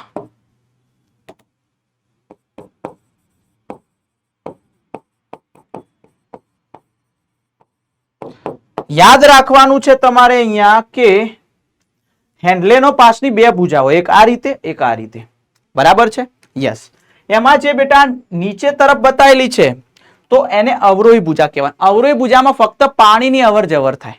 તો અવરોહી ભુજા પાણી માટે પ્રવેશશીલ, જ્યારે ઇલેક્ટ્રોલાઇટ્સ એક ક્ષાર Na+Cl- યુરિયા, આ બધા માટે અપ્રવેશશીલ. ફક્ત જો પાણી જ બતાવ્યું છે, H2O જ બતાવ્યું છે. તો એ પાણી માટે પ્રવેશશીલ હોય, જ્યારે ઇલેક્ટ્રોલાઇટ્સ માટે અપ્રવેશશીલ હોય છે. તો લખી શકાય કે તે પાણી માટે પ્રવેશશીલ અને ઇલેક્ટ્રોલાઇટ્સ માટે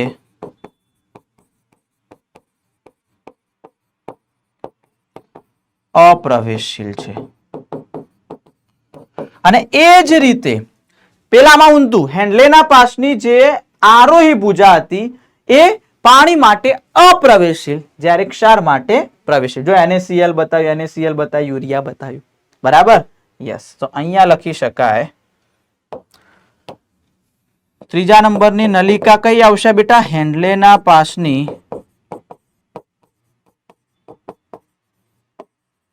આરોહી ભુજા. તો પેલા કરતા ઊંધું, બે ઓપોઝમાં યાદ રાખવાની. તો તે પાણી માટે અપ્રવેશશીલ અને ઇલેક્ટ્રોલાઇટ્સ માટે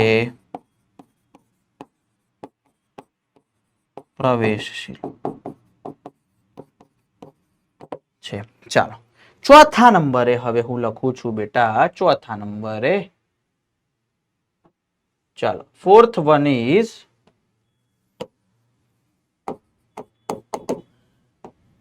દુરસ્થ ગુંચળામય નલિકા. જેને આપણે ડીસીટી ડિસ્ટલ કોન્વ્યુલેટેડ ટ્યુબ્યુલ્સ કહીએ છીએ, પેલું પ્રોક્સિમલ કોન્વ્યુલેટેડ ટ્યુબ્યુલ્સ. દૂરસ્થ ગુંચળામય નલિકાની અંદર યાદ રાખવાનું કે બેટા એમાં HCO3- જો ફરીથી શોષણ પામ્યો તો એના માટે હું પુનઃ શોષણ કહીશ. અહીંયા પહેલી વાર શોષણ પામ્યો તો એટલે હું શોષણ કીધું, અહીંયા બીજી વાર પુનઃ શોષણ પામ્યું કહેવાય. તો HCO3- નું પુનઃ શોષણ થાય. સાથે બીજું યાદ રાખવાનું છે તમારે બેટા, સોડિયમ અને પાણીનું શરતી પુનઃ શોષણ થાય. શરતી પુનઃ શોષણ સમજાવું છું શું કહેવા માંગે છે એ, કે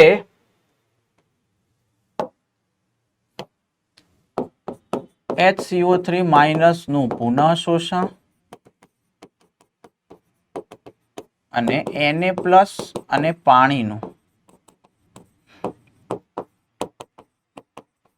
શરતી પુનઃ શોષણ. કઈ રીતે સર, શું કહેવા માંગે છે જોજો તમને કહું. જો આપણે ઓછું પાણી પીશું તો લખું છું અહીંયા, જો ઓછું પાણી પીવામાં આવે તો શું થશે? પાણી ઓછું પીશું તો રુધિરમાં ઓછું પાણી આવશે, તો રુધિરનું કદ ઘટશે. બરાબર? તો શું થાય બેટા? રુધિરનું કદ ઘટે. ચલો, રુધિરનું કદ ઘટ્યું તો રુધિરનું દબાણ પણ ઘટે. કદ ઘટે એટલે પહેલા વધારે પાણી હતું, પાણી વધારે દબાણ કરી શકતું, કારણ કે ખબર છે રુધિરમાં 90 થી 92% પાણી હોય, પણ પાણી ઘટી ગયું તો અહીંયા લખી શકાય રુધિર દાબ ઘટે. ચાલો, રુધિર દાબ ઘટે તો એનો મતલબ બેટા GFR ઘટે, ગ્લોમેરુલર ફિલ્ટ્રેશન રેટ. પેલું 1100 થી 1200 આવતું હતું ને એમાંથી 125 બનતું હતું, તો હવે ઓછું બનશે તો GFR ઘટે. અને જો GFR ઘટે બરાબર તો ADH નો સ્ત્રાવ થાય. યાદ કરો, પશ્વ પિટ્યુટરી ગ્રંથિમાંથી તો ADH નો સ્ત્રાવ થાય. અને આ ADH છે બેટા એ શું કરશે તો DCT ને અસર કરે, DCT પર કાર્ય કરે.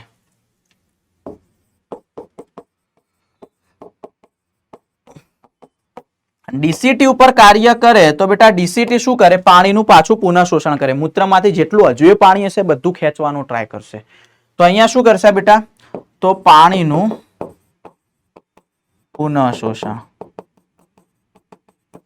કરે. અને પાણી પુનઃ શોષણ કર્યું તો બેટા શું થયું? GFR વધે. તો આ શરતી પુનઃ શોષણ, શરત ઉપર બધું કર્યું કે GFR ઘટ્યો એટલે પાણીનું પુનઃ શોષણ કરવાનું થયું. આવું નવી બીજી પ્રોસેસમાં એ થાય આલ્ડોસ્ટેરોન વાળી, જેમાં એ રેસિડ્યુ ઉપર કાર્ય કરે, સોડિયમનું ખેંચે, સોડિયમ સાથે થોડું પાણી આવે તો સોડિયમ અને H2 બંનેનું શરતી પુનઃ શોષણ શું કહેવાય? ખબર પડી ગઈ? ક્લિયર? યસ. ચાલો, પછી આવશે બેટા અહીંયા 5મા નંબરે સંગ્રહણ નલિકા. એક મિનિટ બેટા, આવું છું. હા બોલો. કરના ભાઈ અહીંયા સીધું. નહીં કર દે.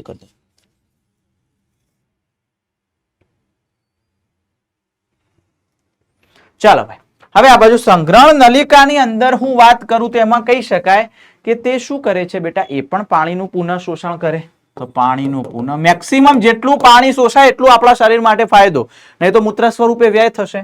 પાણીનું પુનઃ શોષણ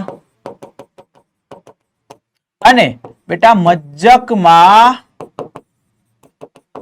આંતરાલીય પ્રવાહીની સાંદ્રતા જાળવી રાખવા માટે શું કરે બેટા? H+, K+ અને યુરિયાનું નો સ્ત્રાવ કરે. H+, K+ નો સ્ત્રાવ કરે. અને બેટા યુરિયા નો થોડો જથ્થો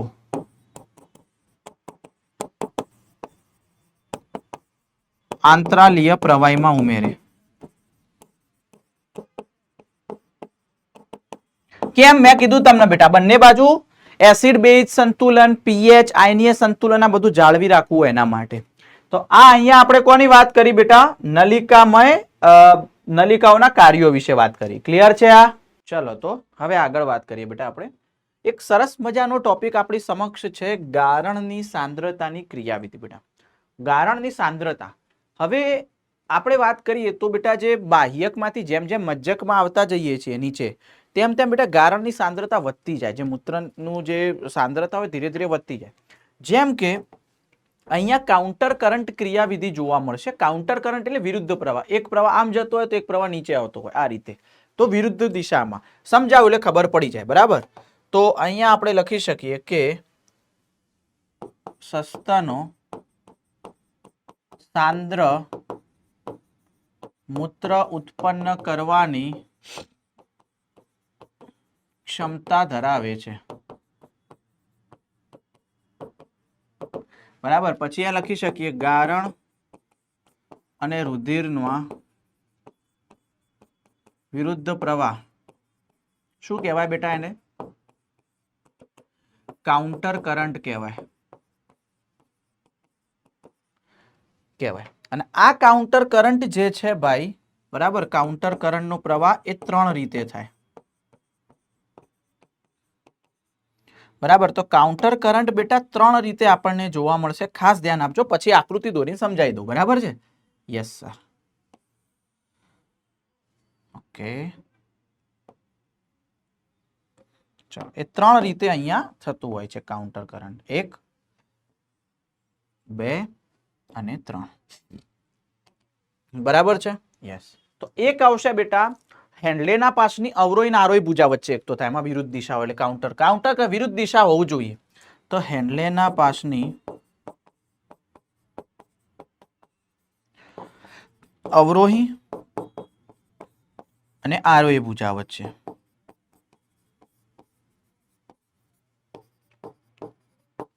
પછી આવશે વાસાર એકટાની અવરોહી અને આરોહી ભુજા. જેમ હેન્ડલેના પાસની અવરોહી અને આરોહી ભુજા હોય, વાસાર એકટાની પણ આરોહી અને અવરોહી ભુજા હોય. તો વાસાર એકટાની અવરોહી અને આરોહી ભુજા વચ્ચે. રુધિરનો પ્રવાહ. ભાઈ આમાં રુધિર હોય, મેં તમને કીધું હતું વાસાર એકટા રુધિર હોય, અને આમાં ગારણનો પ્રવાહ. અને એક આ બેના અંદર અંદર હોય ને એક આ બંને વચ્ચે પણ હોય, એટલે કે હેન્ડલેના પાસ ને વાસાર એકટા વચ્ચે પણ હોય. તે બંનેમાં વિરુદ્ધ થાય. હેન્ડલેનો પાસ અને વાસાર એકટા વચ્ચે. ચાલો તમને સમજાવી દઉં બેટા. 1 મિનિટ મૂકી દઉં. હા, હવે જોજો આકૃતિ આપણે જોઈએ અહીંયા. અરે યાર, કેમાં આવી ગયો કે ફાઇલ કસ્ટમાઇઝ. ચાલો ભાઈ, અહીંયા ધ્યાન આપજો ખાસ કે ભાઈ અહીંયા હેન્ડલેનો પાસ છે. આપણે એવું વિચારે કલર ચેન્જ કેમ થઈ ગયો છે યાર?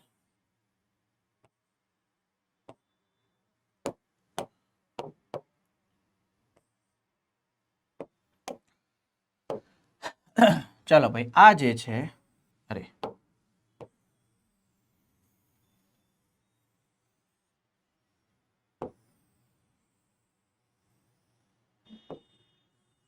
ઓકે, આ હેન્ડલેના પાસની અવરોહી ભુજા, આ હેન્ડલેના પાસની આરોહી ભુજા.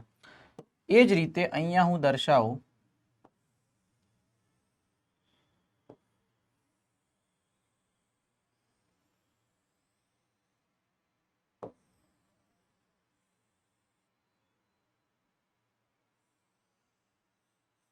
ચાલો રન.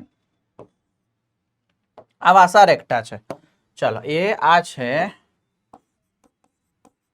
વાસાર એકટાની, આ અવરોહી હોય તો આમાં આરોહી હોય, આરોહી ભુજા. બરાબર. આ છે હેન્ડલેના પાસની અવરોહી ભુજા. આ છે બેટા વાસાર એકટાની અવરોહી ભુજા. આ છે બેટા હેન્ડલેના પાસની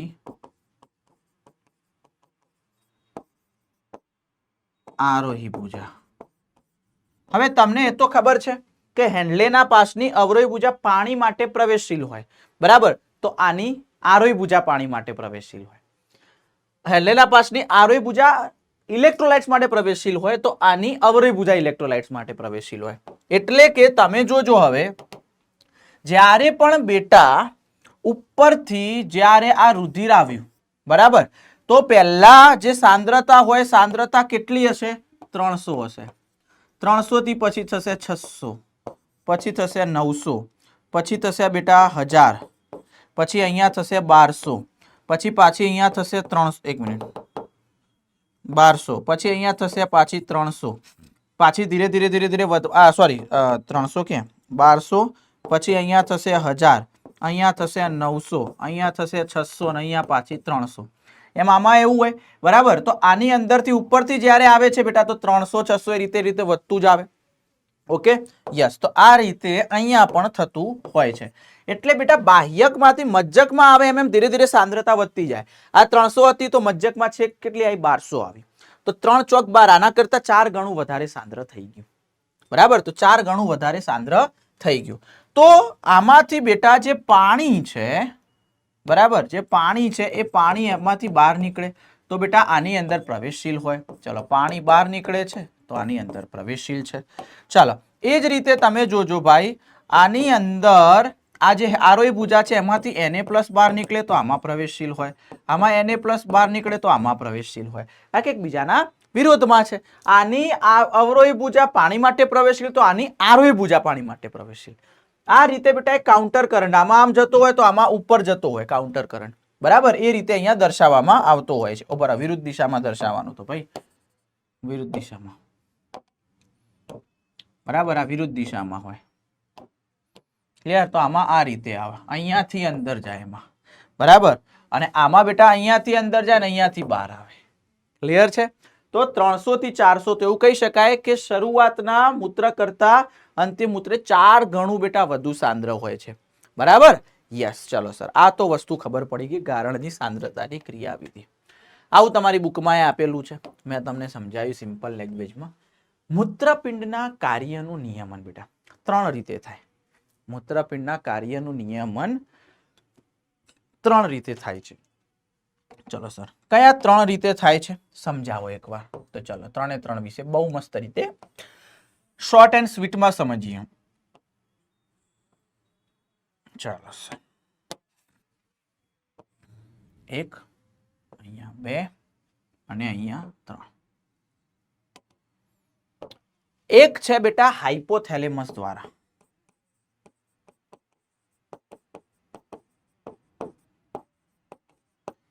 એક છે બેટા RAAS એટલે કે રેનિન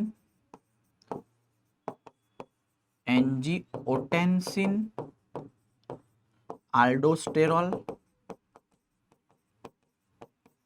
સિસ્ટમ, અને ત્રીજા નંબરે છે ANF એટ્રિયો નેટ્રીયુરેટિક કારક, એટ્રિયો નેટ્રીયુરેટિક ફેક્ટર. બરાબર, 3 દ્વારા થતું હોય છે મૂત્રપિંડના કાર્યનું નિયમન.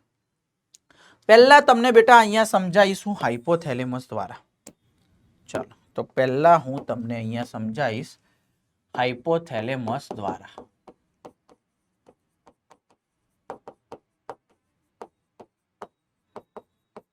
ચલો, તો હાઇપોથેલેમસ ની હું આકૃતિ દોરું છું અહીંયા.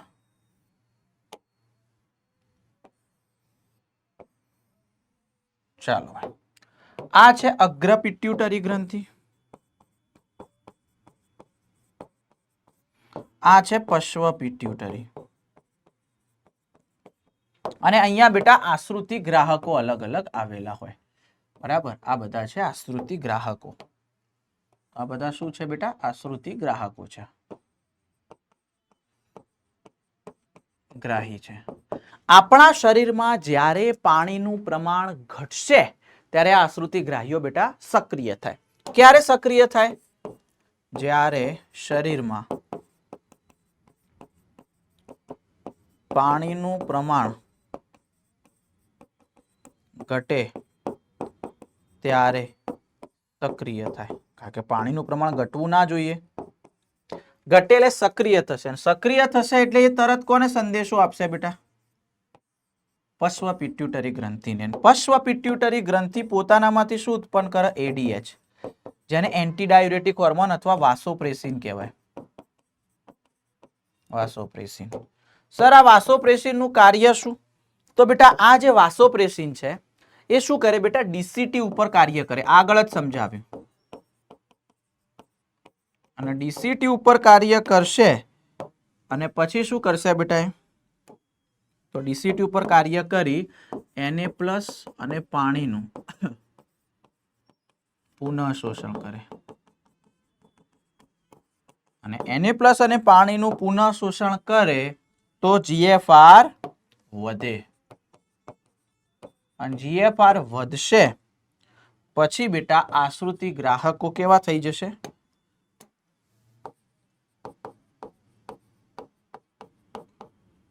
નિષ્ક્રિય થાય. સમજ્યા? આ રીતે આખા મૂત્રપિંડનું નિયમન કર્યું. અહીંયા જો પાણી ઘટ્યું એટલે તરત જ અંદર પ્રોસેસ થવાની ચાલુ થઈ જાય. બરાબર છે? ક્લિયર છે? તો એક આ રીતે પણ થાય. બરાબર? ઓકે. આવી રીતે બેટા એક બીજો રોગ આપ્યો છે, હું લખતો નથી પણ કહી દઉં છું, ડાયાબિટીસ ઇન્સિપિડસ. એમાં શું હોય છે બેટા? તો જે આલ્ડોસ્ટેરોન છે બેટા, એ આલ્ડોસ્ટેરોનનો સ્ત્રાવ થાય છે, જેને કારણે Na+ અને પાણીનું પુનઃ શોષણ વધે છે. પરંતુ બેટા ઘણી વાર આ જે એડીએચ નો સ્ત્રાવ ના થઈ શકે, જેના કારણે પાણીનો વ્યય વધારે થાય ને, એ રોગને કહેવાય ડાયાબિટીસ ઇન્સિપિડસ. બરાબર છે? યસ. તો એક હાઇપોથેલેમસ દ્વારા તમે સમજી ગયા. હવે બીજા નંબરે આવે છે બેટા raas. Second one is RAAS. તો જ્યારે પણ આપણા શરીરની અંદર બેટા પાણીનું કદ ઘટે, રુધિરનું કદ ઘટે, ત્યારે જેજી કોષો બેટા સક્રિય થાય છે. કોણ સક્રિય થશે બેટા? જેજી કોષો સક્રિય થશે. બરાબર? તો અહીંયા લખી શકાય કે જ્યારે GFR ઘટે ત્યારે શું થશે બેટા? જેજી કોષો સક્રિય થાય. કયા કોષો? જેજી કોષો સક્રિય થાય. અને જેજી કોષો સક્રિય થાય ત્યારે શું કરે બેટા? રેનિન નામનો ઉત્સેચક. રેનિન બે પ્રકારના હોય. એક પ્રોટીઓલાઇટિક ઉત્સેચક છે, એક આમાં આવશે RENIN. બરાબર?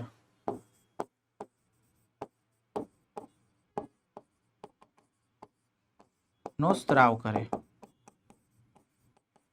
અને આ રેનિન શું કરે છે બેટા? જે એન્જીઓટેન્સિનોજન છે, એન્જીઓટેન્સિનોજન શું છે એ સમજાવી દઉં તમને કે રુધિરમાં જોવા મળે, યકૃતમાં ઉત્પન્ન થાય. બરાબર? પણ રુધિરમાં જોવા મળે, જે નિષ્ક્રિય હોય, જેમાંથી બેટા આ જે રેનિન હતો એ રેનિન શું કરે છે બેટા? તો એન્જીઓટેન્સિનોજનનું રૂપાંતર એન્જીઓટેન્સિન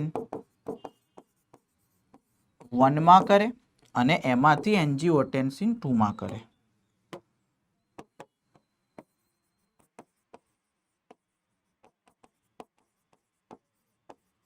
હવે આ એન્જીઓટેન્સિન 2 છે બેટા, એ શું કરે છે? તો એ 3 ક્રિયાઓ કરે બેટા. 3 ક્રિયાઓ કરશે.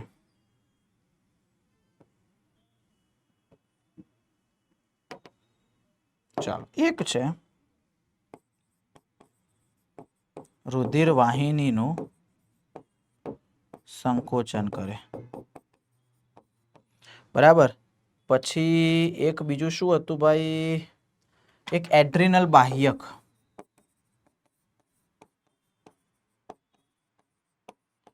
નો સ્ત્રાવ કરે. અને એક હતું ત્રીજા નંબરે એડ્રિનલ બાહ્યક, ઓકે, પીસીટી પર અસર કરે. હા, અસર કરે. બરાબર? હવે જો આ રુધિર વાહિનીનું સંકોચન કરે તો રુધિર દાબ વધે. વધે ભાઈ? જેથી GFR વધે.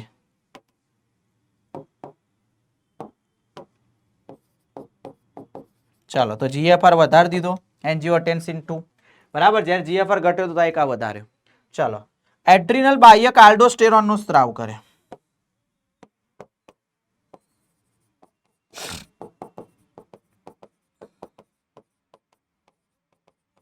જે શું કરે Na+ અને પાણીનું પુનઃ શોષણ કરે.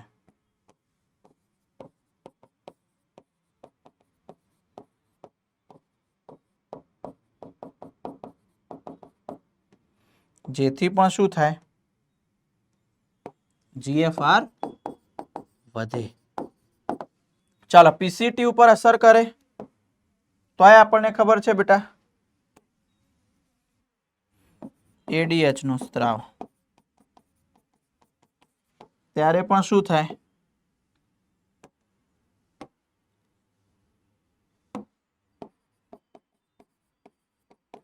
પાણીનું પુનઃ શોષણ જેથી પણ શું થશે GFR વધે.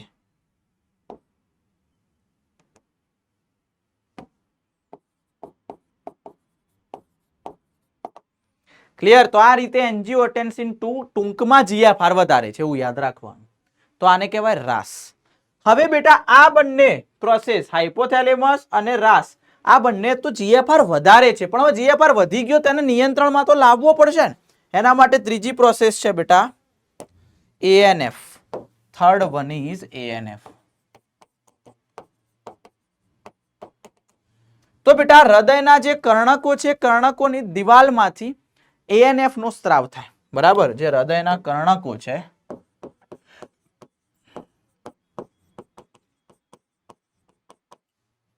એ શું કરે બેટા ANF નો સ્ત્રાવ કરે.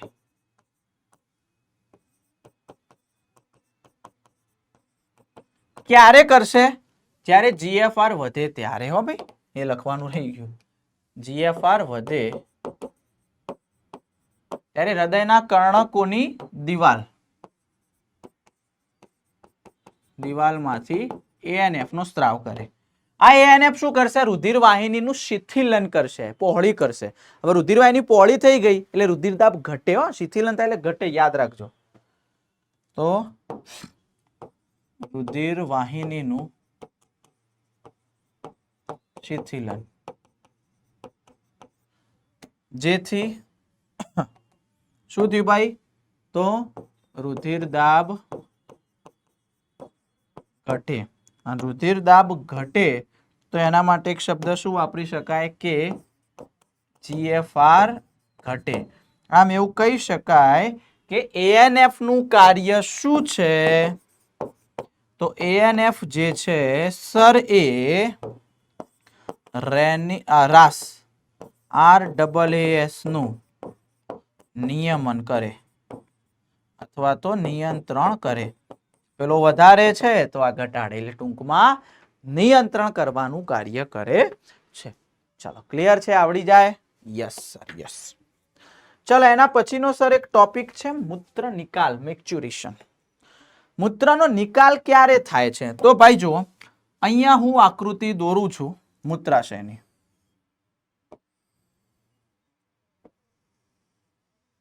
મૂત્રાશય છે બરાબર. યસ. હવે મૂત્રાશયની અંદર બેટા આ જગ્યાએ ઘણા બધા ખેંચાણ ગ્રાહીઓ આવેલા હોય. આ જગ્યાએ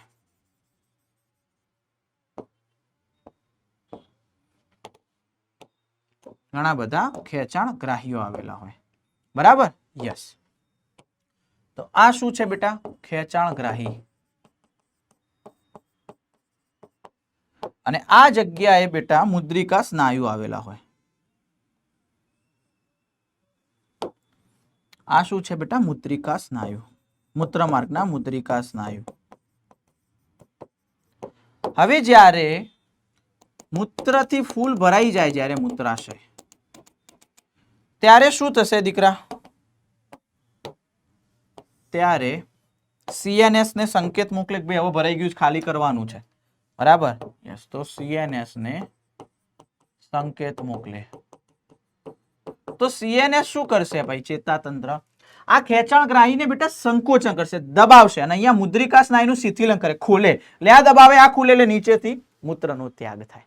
સમજ્યા. એકને સંકોચન કરે એકનું ખુલ્લું કરે એટલે નીચેથી ત્યાગ થાય. તો અહીંયા લખી શકાય જેથી ખેંચાણ ગ્રાહી નું સંકોચન થાય અને બીજું શું કીધું બેટા? મુદ્રિકા સ્નાયુનું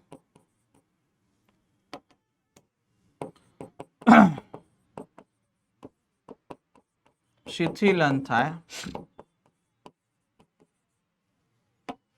મૂત્ર ત્યાગ થાય.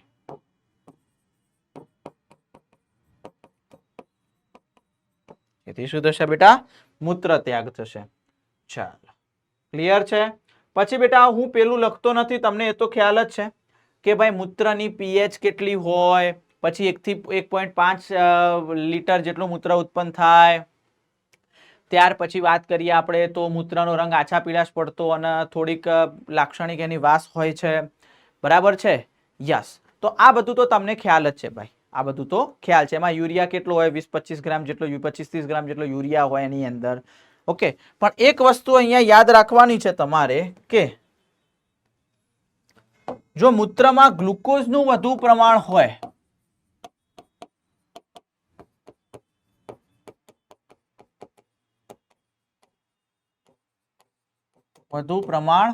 તો એને શું કહેવાય બેટા? ગ્લાયકોસુરિયા.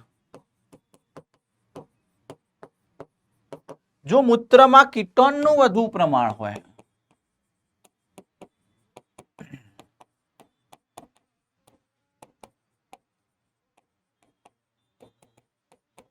તો એનું શું કહેવાય બેટા? કીટોન્યુરિયા. ગ્લાયકોસુરિયા કઈ રીતે થાય?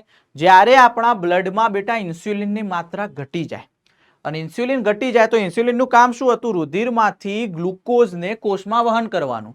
પણ હવે ઇન્સ્યુલિન છે જ નહીં વહન કરવાવાળું, તો બધો ગ્લુકોઝ ક્યાં જમા થશે? રુધિરમાં. એટલે ગ્લાયકોજન વધી ગયો, ગ્લુકોઝ, તો એને ગ્લાયકોસુરિયા કહેવાય.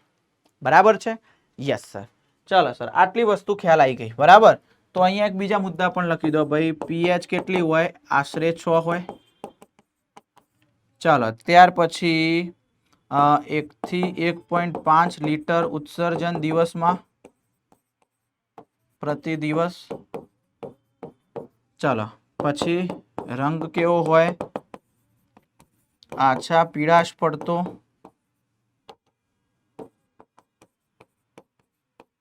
બરાબર. ચાલો, એમાં યુરિયા કેટલો હોય? તો 25 થી 30 ગ્રામ જેટલો યુરિયા હોય. આ બધું લખી દેવાનું. બરાબર છે? Yes sir. ચાલો, ઉત્સર્જનમાં અન્ય અંગોનો ફાળો. ઉત્સર્જનનો મતલબ જે હાનિકારક છે, જેની જરૂર નથી શરીરમાં, એનો બહાર ફેંકવાનું. તો એક મૂત્રપિંડ તો કરે જ છે સાહેબ. એના સિવાય ફેફસા પણ આવે, કારણ કે ફેફસા શું કરે? કાર્બન ડાયોક્સાઇડ બહાર ફેંકે, અને 200 મિલી પ્રતિ દિવસ હોય છે. બરાબર? સમજ્યા? Yes sir. 200 મિલી પ્રતિ મિનિટ હોય છે. તો ભાઈ આ ફેફસાનું કામ પણ ઉત્સર્જનનું જ છે.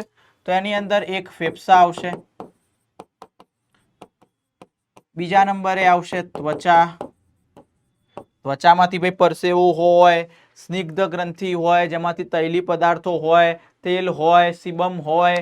બરાબર? એમાં હાઇડ્રોકાર્બન ને Na+ ને Cl- ને બધું જ હોય, તમારી બુકમાં આપેલું છે.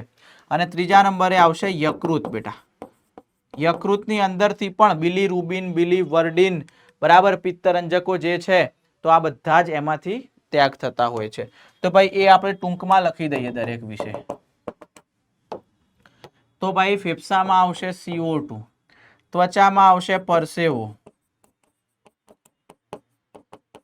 તૈલ, અને પછી શું કીધું બેટા? સ્નિગ્ધ પ્રવાહી. બરાબર. આની અંદર બિલીરુબિન, બિલીવર્ડિન, આ પિત્તરંજકો છે. બરાબર? આ બધું લખી શકાય એવું ને, ઘણું બધું લખી શકાય. અહીંયા પિત્તરસ આપણે કહીએ આખો એ. ચાલો, ક્લિયર છે આ? યસ. તો અન્ય અંગોનો ફાળો પણ આપણે અહીંયા લખી દીધો. હવે ઉત્સર્જન તંત્રની અનિયમિતતાઓ બેટા. એમાં પહેલા નંબરે છે ગ્લોમોરુલોનેફ્રાઇટિસ. પહેલા નંબરે શું આવશે દીકરા? એમાં ગ્લોમોરુલોનેફ્રાઇટિસ. બરાબર, જેને કહેવાય રુધિર કેશિકા ગુચ્છનો સોજો.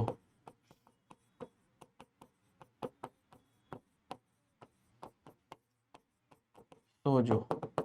તો અહીંયા લખી શકાય રુધિર કેશિકા ગુચ્છ ઉપર સોજો આવી જાય તો એને ગ્લોમોરુલોનેફ્રાઇટિસ કહેવાય.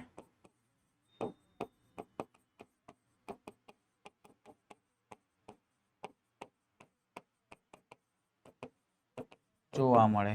ચલો સર, ક્લિયર. ત્યાર પછી છે બેટા બીજા નંબરે રિનલ કેલ્ક્યુલી, જેને આપણે પથરી કહીએ છીએ.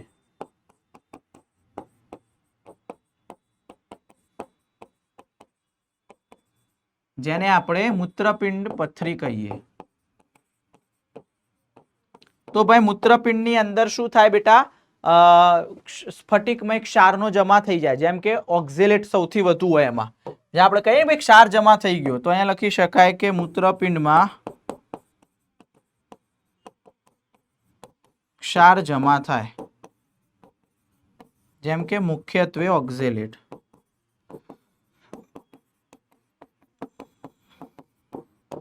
પછી એક બેટા ત્રીજા નંબરે છે મૂત્રપિંડ નિષ્ફળ જવું.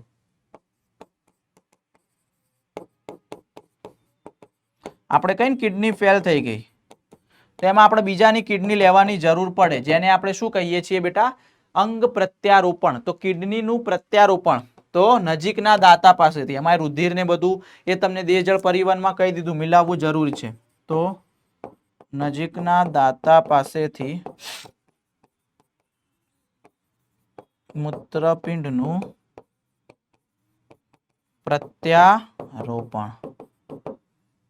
અને બેટા એક ચોથા નંબરે છે યુરેમિયા. જો કિડની બરાબર કાર્ય ન કરી શકે તો રુધિરમાં યુરિયાનો ભરાવો થાય, બરાબર, જેને યુરેમિયા કહેવાય. જેના માટે હિમોડાયાલિસિસની પ્રોસેસ સમજાવું તો રુધિરમાં યુરિયાનો ભરાવો, તેના માટે બેટા હિમોડાયાલિસિસ હોય. એના માટે એક પ્રોસેસ છે હિમોડાયાલિસિસ, બરાબર, જો સમજાવું છું. અને એનું મશીન હોય ને હિમોડાયાલાઇઝર કહેવાય. જેમ કે આ એનું મશીન છે બેટા. ચલો, આ હિમોડાયાલિસિસ છે અને એની અંદર બેટા આ રીતે સેલોફેન નલિકાઓ હોય અને એમાં એક પ્રવાહી ભરેલું હોય, ડાયાલાઇઝિંગ પ્રવાહી હોય. બરાબર. હવે દીકરાઓ તમે વિચારો કે આપણે જ્યારે રુધિર લાવીએ છીએ, અહીંયા કોઈ માણસ છે સાહેબ, ચાલો વિચારી લો, અહીંયા કોઈ છે.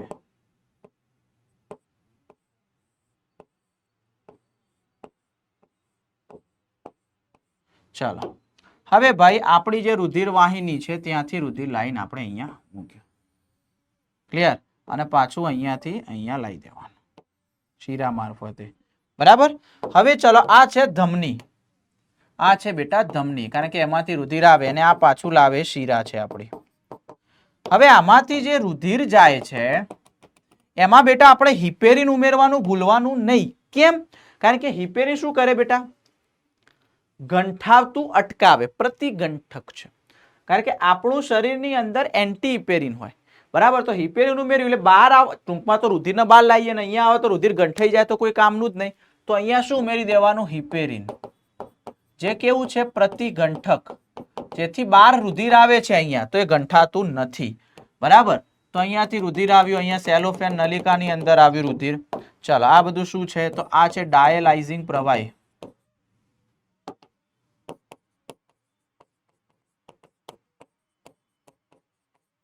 બરાબર, જે રુધિરને સમાન હોય પરંતુ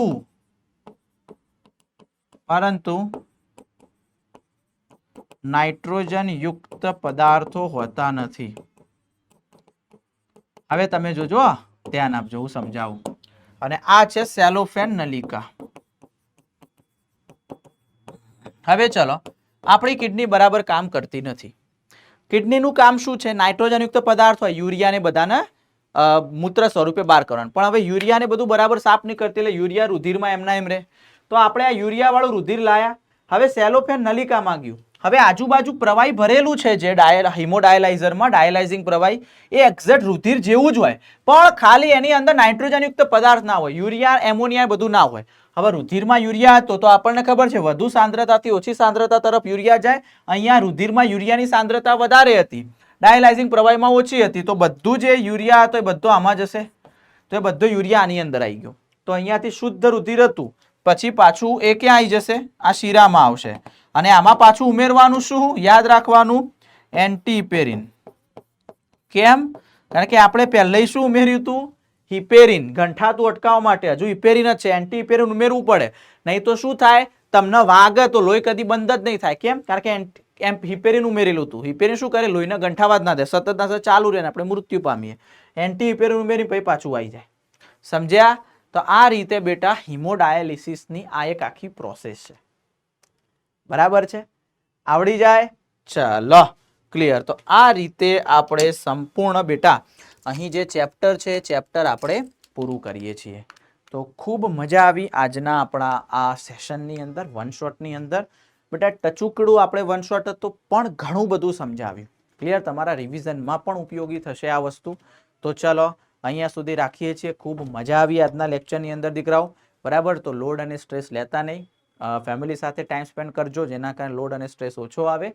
અને બેટા મળીએ આપણે બીજા ધમાકેદાર સેશનની અંદર. તો ભાઈ જાગતા રહેજો, સતર્ક રહેજો, વાંચતા રહેજો, લખતા રહેજો, ભણતા રહેજો, તો રિઝલ્ટ ડેફિનેટલી 100% આવતું રહેશે. અહીંયા સુધી રાખીએ છીએ. ખૂબ મજા આવી આજના સેશનની અંદર. ખૂબ ખૂબ આભાર.